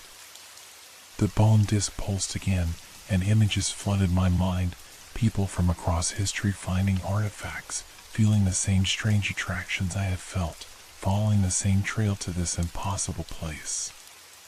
Roman scholars, Renaissance explorers, Victorian archaeologists, all becoming part of the collection, while something ancient walked away wearing their lives like borrowed clothing. No, I said, backing away further. I won't. The choice was made when you touched what was forbidden, the shadow figure said, advancing. The gateway is open. The exchange must occur. I turned to run, but the corridor had shifted again. Now I faced a circular chamber with no visible exits. The walls were lined with niches, each containing an obsidian mask identical to the one in my exhibition. In the center of the chamber stood a stone plinth, its surface bare except for a shallow depression that looked perfectly sized for the bone disc I still clutched. The shadow figure glided into the chamber behind me, its form becoming more solid, more human with each passing moment. I caught a glimpse of its face, my face, but with eyes too dark and a smile too wide. The cycle continues, it said, its voice now a perfect mimicry of my own. Place the disc, keeper, and take your place in the collection. My hand moved toward the plinth, the bone disc seeming to pull toward the depression like a magnet to metal. I fought against the movement, muscles straining, sweat beading on my forehead. You cannot resist, my doppelganger said. None have. But academic curiosity, the trait that had led me into this nightmare, suddenly offered a potential escape. If I was part of a cycle, if this had happened before. The other artifacts, I gasped, still fighting the pull of the disc. The ones you replaced. They found a way out. That's why they're back in our world. The shadow figure hesitated, its form wavering slightly. Impossible. Once taken, none return. But I had spent my life studying artifacts, piecing together stories from fragmented evidence. And now I recognized the truth, the obsidian mask, the clay tablets, the bone disc. These weren't just relics from a forgotten civilization. They were escape attempts. Previous keepers finding ways to reach back into the world. The bone disc grew hotter in my grip, and with sudden clarity, I understood its spiral pattern wasn't pulling inward, it was pushing outward, creating a way back. You're wrong, I said, newfound confidence strengthening my voice. They did return. Parts of them, at least. Enough to warn others. I raised the disc to eye level, focusing on the spinning spiral. If my theory was correct, if the artifacts were tools rather than just tokens of a curse. The shadow figure lunged forward, its form fully solidifying into my perfect double. No. Too late. I pressed the disc against my forehead, where the spiral pattern burned white hot against my skin. Pain exploded through my skull, followed by a sensation of falling, not down but sideways, through layers of reality that peeled away like pages in a book. I caught fragmented glimpses of other places, other times. Stone circles under strange stars. Temples rising from jungles. Libraries filled with scrolls and forgotten languages. And faces, Countless human faces, some terrified, some resigned, some determined. Previous keepers caught in the same trap, making the same desperate gamble. The world dissolved around me. The shadow figure's howl of rage faded to nothing. And then, impact. I was lying face down on a hard surface, cool air raising goosebumps on my skin. I opened my eyes to fluorescent lights and the familiar smell of museum-grade cleaning products. I was back in my gallery, sprawled on the floor before the Obsidian Masks display case. The case was intact, sealed, showing no signs of the condensation I'd observed earlier. My hand was empty. The bone disc was gone. Relief flooded through me, followed immediately by doubt. Had it all been a hallucination? A vivid waking dream triggered by exhaustion? I struggled to my feet, wincing at the stiffness in my muscles. How long had I been lying there? My phone showed 3 a.m. Hours had passed. The screen was normal, with full signal. No mysterious symbols. Just a dream, I muttered, running a hand through my hair. My fingers encountered something on my forehead, a raised pattern, tender to the touch. I rushed to find a reflective surface, finally using my phone's camera. There on my skin was a perfect spiral, red and inflamed, exactly where I'd pressed the bone disc. As I stared at the mark, the mask in the display case moved, just a slight tilt of its head, but unmistakable. And I heard that voice again, not through my ears but directly in my mind. The gateway stands open, keeper. And now, so do you. My apartment felt foreign when I finally returned home, as if I were visiting a place I'd only seen in photographs. Everything was exactly where it should be, books alphabetized on shelves, coffee mugs still in the sink from yesterday morning, mail stacked neatly on the counter, yet nothing felt right. Like a perfect replica of my life with one crucial element missing. I avoided mirrors. The spiral mark on my forehead burned with dull persistence, a constant reminder that what had happened in the museum was no hallucination. Sleep was impossible. Every time I closed my eyes, I saw that circular chamber with its niches of obsidian masks. I heard the shadow figure's words echoing, "The gateway stands open, keeper." And now, so do you. What did that mean? How was I different? I sat at my kitchen table until dawn, hands wrapped around a mug of tea gone cold, trying to make sense of my experience through the lens of my academic training. Psychosomatic manifestation? Unlikely. The spiral burn was too precise, too perfectly matched to the bone disc's pattern. Mass hallucination? I had been alone in the museum. Ancient curse? My scientific mind rebelled against the concept, even as the evidence of my own experience suggested otherwise. By morning, I had reached only one conclusion: I needed to learn more. If I was caught in something ancient and dangerous, my only protection was knowledge. The museum was closed on Mondays, a small mercy. I had a day to investigate without colleagues noticing my distress or the mark on my forehead, which I covered with a bandage explained away as a minor kitchen accident. I let myself in through the staff entrance, nodding to the security guard on duty. Everything seemed normal. The corridors were brightly lit, the display cases undisturbed. No mysterious footprints tracked across the floors. I made my way directly to the Forgotten Empires exhibition. The obsidian mask sat motionless in its case, exactly as it should be. No condensation. No tears tracking down its cheeks.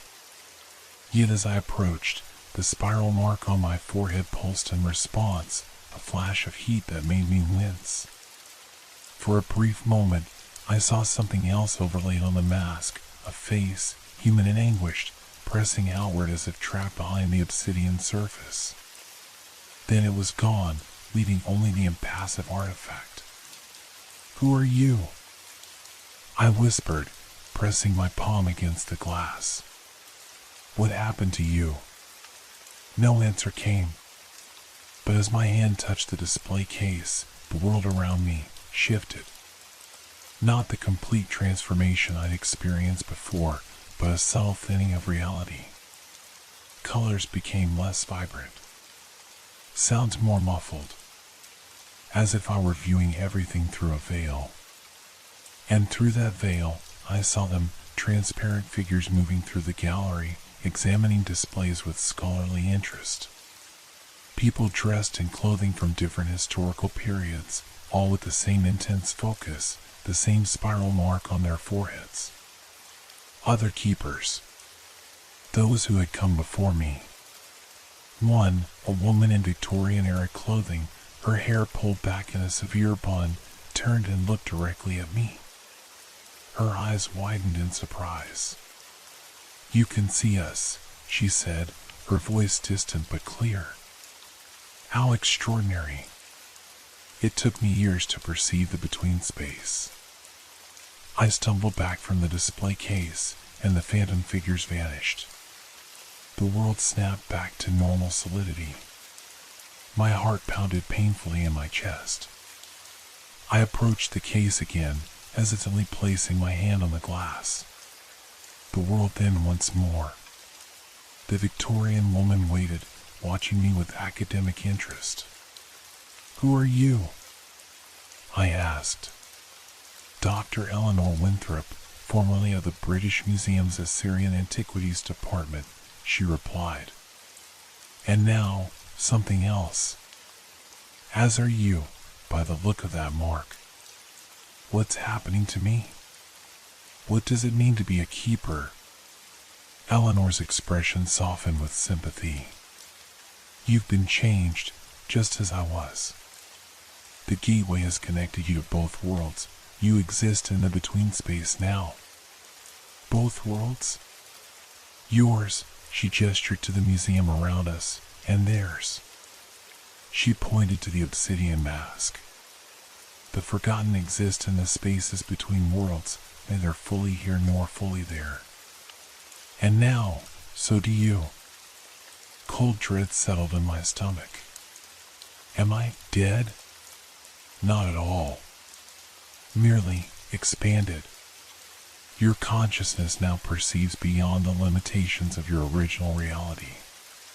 She approached, her transparent form gliding rather than walking. You resisted the complete transformation.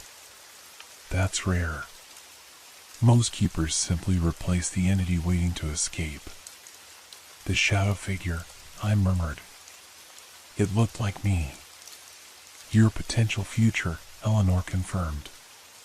Had you placed the disc on the plinth, it would have completed its transition and taken your place in your world.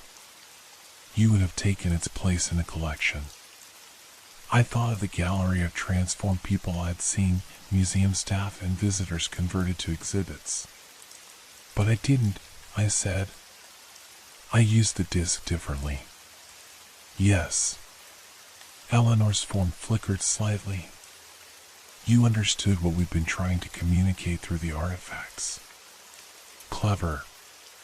Though your solution was incomplete.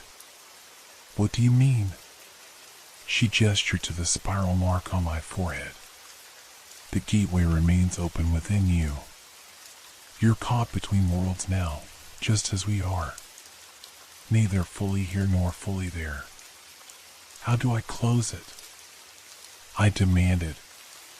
How do I return to normal? Eleanor smiled sadly. If I knew that, I wouldn't still be here after 137 years. The implications hit me with physical force. Was this to be my existence now? Caught between worlds, gradually fading from my own reality? There must be a way, I insisted. The artifacts, their messages, tools. There must be more information somewhere. Eleanor nodded thoughtfully. Perhaps. The forgotten civilization extended across multiple sites. Not all their artifacts had been discovered. The excavation, I said, an idea forming. The expedition that found these items reported another chamber they couldn't access, collapsed tunnels blocked the way. Then that's where you should look, Eleanor said. Her form was growing fainter, harder to perceive. The between space drains our energy. I cannot remain longer. Wait. How do I find you again? How do I learn more? The artifacts are conduits, she said, her voice becoming distant. We are all connected through them. Touch them with intent, and you may find us. Her form dissolved completely, and the world solidified around me once more. I stood alone in the gallery, my reflection staring back from the glass display case. The spiral mark on my forehead had darkened, its pattern more pronounced. With sudden clarity, I understood what I had to do. The excavation site in northern Iraq, where the artifacts had been discovered, I needed to go there to find the sealed chamber, to learn the full truth of what I had become. As I turned to leave, the obsidian mask moved again, a definite, deliberate tilt of its head, watching me go. And deep in my mind, voices whispered, dozens, perhaps hundreds of previous keepers, their consciousness preserved in the between space. Hurry, they urged in unison. The gateway cannot remain open forever. I felt a presence stirring on the other side of that gateway, the shadow figure that had almost taken my place, searching for another opportunity. Another way to escape. The ancient site looked nothing like the sterile museum galleries where I'd first encountered the artifacts. Windswept desert stretched in all directions, broken only by the excavation trenches that scarred the earth like surgical incisions. 2 weeks had passed since my experience in the museum. 2 weeks of existing between worlds, of glimpsing transparent figures from the corner of my eye, of waking to find objects in my apartment slightly moved, as if someone else had been using them while I slept. The spiral mark on my forehead had become a permanent feature, no longer inflamed but etched into my skin like an ancient tattoo. I'd grown adept at covering it with makeup, at explaining away the moments when I seemed to stare at nothing, when I responded to voices no one else could hear. My colleagues had noticed the change in me. How could they not? I jumped at shadows, flinched when approaching display cases, spent hours locked in my office researching obscure references to those who walked between. Arranging this trip hadn't been difficult. As lead curator, my request to visit the original excavation site raised few eyebrows. Only my assistant, Thomas, had seemed concerned, suggesting he accompany me. I'd refused perhaps too forcefully. This journey was mine alone. Dr. Hargrove? The site director, Dr. Mahmoud, approached with a clipboard in hand. The tunnel entrance is secure now. We can proceed when you're ready. I nodded, unable to trust my voice. The voices of other keepers had grown louder as I neared the site, their warnings and encouragements blending into an incomprehensible chorus. They fell silent only when I stood before the narrow tunnel entrance, its darkness yawning like an open mouth into the earth. The chamber you asked about is approximately 40 meters in this direction, Dr. Mahmoud said, pointing to a site map. The original team reported unusual readings from their ground-penetrating radar, a large space beyond the collapsed section. And no one has accessed it yet? I confirmed. No. After recovering the artifacts from the outer chambers, funding was cut. The collapse made further exploration too expensive to justify. He frowned slightly. May I ask why this particular chamber interests you? The artifacts already recovered are extraordinary enough. I gave him the explanation I prepared, a theory about ceremonial spaces, potential clues to the civilization's religious practices, but my mind was elsewhere, focused on the weight of the small backpack I carried. Inside was the obsidian mask, smuggled from the museum at considerable risk to my career. I'd known, somehow, that I would need it. That it was a key of sorts. I'd like to explore alone initially, I told Dr. Mahmoud. First impressions are important. He looked ready to object, then nodded reluctantly. The tunnel is stable, but don't go beyond the marked support beams. Radio if you need assistance. He handed me a flashlight and a hard hat. We'll monitor from here. I descended into the earth, the temperature dropping with each step. Modern support structures gave way to ancient stonework, walls carved with the now familiar indecipherable script. My flashlight beam caught symbols that seemed to shift when viewed directly, rearranging themselves into new patterns. The voices of the keepers returned, more distinct in this place, closer now. The truth waits. Beware the cost of knowing. I reached the collapsed section that had stopped the original excavation. Massive stone blocks filled the passage, seemingly impossible to move without heavy equipment. But as I approached, the spiral mark on my forehead pulsed warmly. The stones before me shimmered, became translucent, revealing the passage beyond as if the collapse existed in another reality, which, I now understood, it did. I stepped forward, passing through solid stone as if it were merely a projection. The sensation was disorienting, a moment of resistance, like pushing through heavy curtains, then I was through. Beyond the collapse, the passage continued, untouched by modern exploration. No footprints marked the dust that covered the floor. No electric lights had ever illuminated the carvings that covered every surface. And those carvings were moving, flowing across the walls like liquid, forming scenes that played out before my eyes. People discovering artifacts, undergoing transformations, becoming trapped between worlds. The history of the keepers, preserved in living stone. At the end of the passage stood a circular stone door, identical to the one I'd encountered in my journey beneath the museum. The same symbols decorated its surface, pulsing with faint blue luminescence. I removed the obsidian mask from my backpack. It felt heavier here, more solid, as if returning to its original realm had restored something to it. The mask vibrated in my hands, pulling toward the door with increasing force. I let it go. Instead of falling, it floated to the center of the door, fitting perfectly into a depression I hadn't noticed before. Stone grated against stone as ancient mechanisms activated, and the door swung slowly inward. Beyond lay the chamber from my vision, circular, with niches containing masks lining the walls. But now I could see it clearly, without the distortion of the between space. Each niche held not just a mask, but a complete figure, people from across history, their bodies transformed into a stone-like substance, their faces frozen in expressions of horror or resignation. And each bore the spiral mark on their forehead. In the center stood the plinth, its surface still bare except for the depression sized for the bone disc. But the chamber wasn't empty. My doppelganger waited beside the plinth, the shadow figure from before, now fully formed and solid.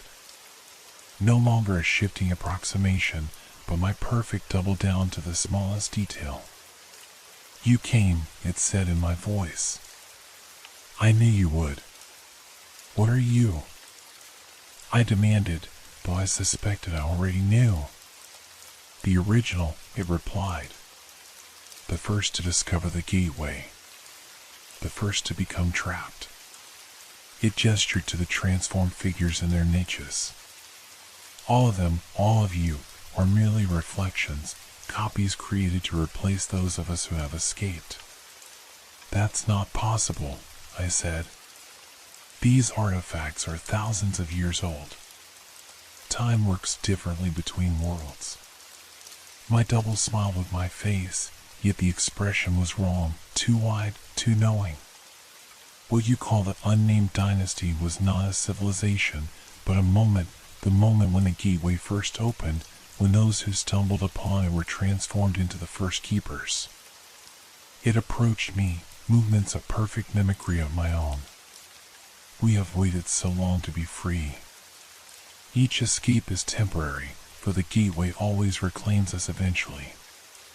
Unless the gateway is closed permanently, I finished, understanding dawning. Yes, one must willingly take our place. Become the final keeper, the one who remains forever to guard the threshold. The plinth between us began to glow, the depression in its center pulsing with blue light. The bone disc, I said. Where is it? My double tapped his forehead, where the same spiral mark burned on his skin. Here, as it is on yours. The disc was never a physical object, but a manifestation of the gateway's power. The key to both prison and freedom. I instinctively touched my own mark, feeling it pulse in response. If I become the final keeper, what happens to the others? I gestured to the niches, to the trapped souls who had come before me. They will be released, my double said, its voice softening with what seemed like genuine regret. All of them, every keeper from throughout history, will return to their original times, their original lives. The cycle will end. And you? I asked. What do you become? Free, it whispered. Truly free, for the first time in millennia. I studied the chamber more carefully.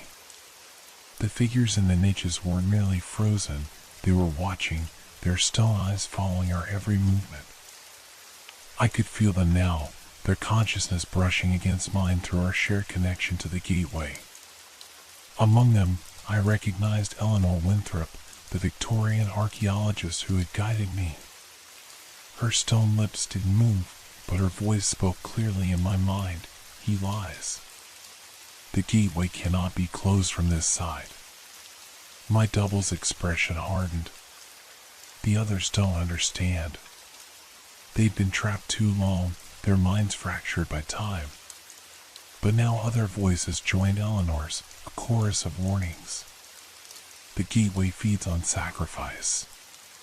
He seeks not to close but to widen it. There is another way. My double stepped closer. Ignore them. They're afraid of change, of ending. You and I are the same, Daniel. We're scholars. Seekers of truth. Don't you want to understand the ultimate truth of what lies beyond? The offer was tempting. Part of me, the academic, the curator, the lifelong student of ancient mysteries, burned with curiosity about what existence my double promised. But another part remembered the museum gallery of transformed visitors and staff. The terror in their frozen faces. If we're the same, I said carefully, then you know I need proof. Evidence. My double smiled, pleased. Of course. He extended his hand toward the plinth. Touch it. See the truth for yourself. I approached slowly, aware of the voices of previous keepers growing more urgent in my mind. The plinth surface glowed brighter as I neared, the depression at its center pulsing like a heartbeat. As my fingertips made contact with the stone, visions exploded behind my eyes, not the manipulated scenes my double wanted me to see, but the true history of the gateway, revealed through my connection to the other keepers. The gateway wasn't a passage between worlds. It was a prison for something ancient and hungry, something that had been trapped by a civilization so old they had no name in human record. The Forgotten Ones weren't a dynasty but wardens, tasked with keeping the entity contained. Over time, the entity had learned to manipulate its prison, to create copies of those who discovered it, to use them as proxies in the physical world. Each escape had weakened the boundaries of its confinement. Each new keeper inadvertently strengthened its influence. And my double, my reflection, was not a copy of me, but a fragment of the entity itself, wearing my shape, using my face to gain my trust. If I placed myself in that depression, surrendered my position as keeper, I wouldn't be closing the gateway.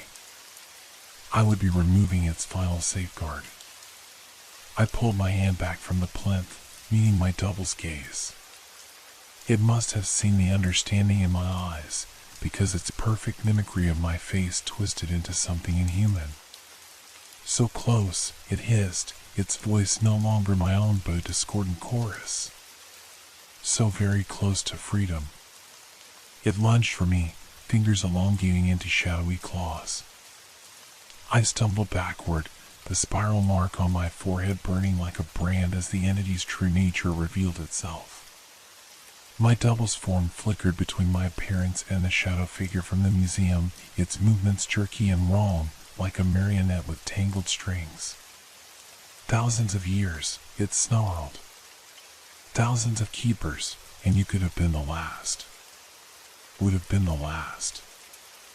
I backed toward the door, but it had sealed shut behind me. The obsidian mask remained embedded in its surface, watching with empty eyes. The entity stalked toward me, its shape continuously shifting, sometimes my reflection, sometimes a shadow, sometimes glimpses of other faces, other keepers it had attempted to replace throughout history. You cannot leave, it said. Not now. Not ever. The gateway has claimed you, as it claims all who bear its mark. It was right. I could feel the pull of the gateway, the spiral on my forehead pulsing in rhythm with the glowing plinth. Part of me would always be here, caught between worlds. Unless... Eleanor's words came back to me, the gateway cannot be closed from this side, which implied it could be closed from the other. I reached up and pressed my palm firmly against the spiral mark on my forehead. It burned hotter under my touch, and I could feel something beneath my skin, not a physical object, but a concentration of energy, of connection. The entity sensed my intention. Stop, it shrieked, rushing forward. Too late. I clawed at the mark, feeling it tear under my fingernails, not flesh ripping but reality itself, as if I were peeling back a layer of existence. Pain exploded through my skull, white-hot and all-consuming. The chamber around me began to blur and distort. The entity's howl of rage faded as if receding down a long tunnel. The last thing I saw was the obsidian mask, sliding free from the door as the gateway began to collapse. I woke to the steady beep of hospital monitors and the antiseptic smell of a medical ward. My head was wrapped in bandages, and 4 drip attached to my arm. He's awake. Thomas, my assistant, called to someone in the hallway. His face appeared above me, lined with concern. Dr. Hargrove? Can you hear me? Thomas? My voice was a hoarse whisper. Where am I? What happened? Baghdad General Hospital. You've been unconscious for 3 days. He looked deeply troubled. There was an accident at the excavation site. A tunnel collapse. Dr. Mahmoud appeared beside him. You're lucky to be alive, Dr. Hargrove. When you didn't respond on the radio, we sent someone in after you. They found you unconscious at the collapsed section. If the support beams hadn't held. My hand instinctively moved to my forehead, finding only bandages. You have a nasty cut there, Thomas explained. The doctors say it might scar. The chamber, I croaked. Did anyone reach it? Dr. Mahmoud shook his head. The collapse is complete now. That section of the site is too unstable to attempt further excavation. Relief flooded through me, followed by doubt. Had it all been real? Or merely the hallucination of an injured mind? The obsidian mask, I said, from the museum, is safe in its display case, Thomas assured me. I checked personally after your accident. Everything's fine. Everything wasn't fine. I could still feel echoes of the between space, could still sense the pull of the gateway, fainter now, like a radio tuned to a distant station, but present. When I was finally left alone, I pulled the bandages from my forehead enough to examine my reflection in the stainless steel of a medical tray. The spiral mark was gone. In its place was a jagged wound, already healing into what would indeed become a scar, but a natural one, with no trace of the supernatural pattern. Had I succeeded? Had the gateway closed when I tore out its connection to me?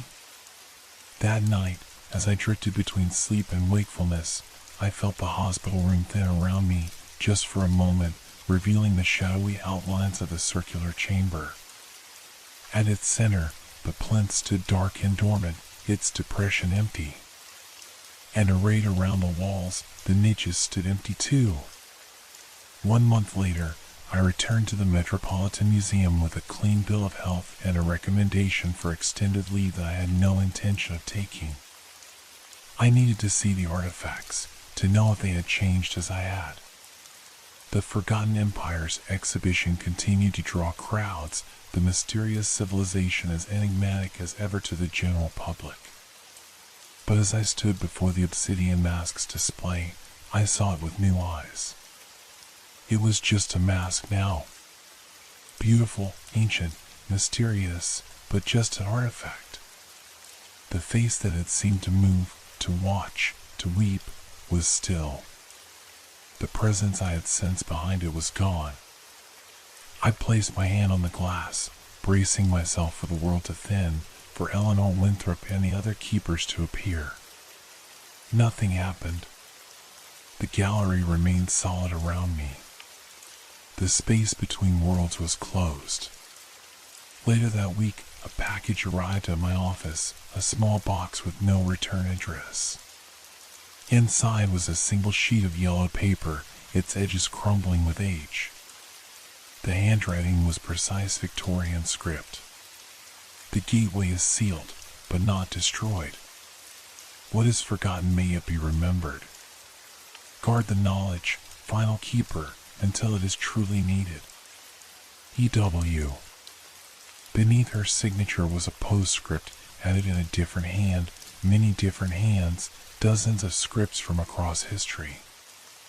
We are free. All of us. The spiral is broken, the cycle ended. You bear the final mark, not on your skin, but in your soul. The truth of us lives in you alone now. I keep the note locked in my personal safe, along with the detailed journal I've compiled of my experience. Perhaps someday, decades or centuries from now, another curator will discover an unusual artifact. They'll feel a strange attraction to it, a compulsion to study it more closely. When that happens, my journal will be waiting, the final exhibit in the collection of the unnamed dynasty. A warning, a guide, and a key should the gateway ever need to be opened again. For now, I continue my work at the museum. I catalog artifacts, I research ancient civilizations, I guard humanity's connection to its past. I do my job as I always have. But sometimes, in the quiet moments after the museum closes, when shadows grow long across empty galleries, I stand before the obsidian mask and whisper my gratitude to Eleanor and the others who came before me. And sometimes, just sometimes, I think the mask whispers back.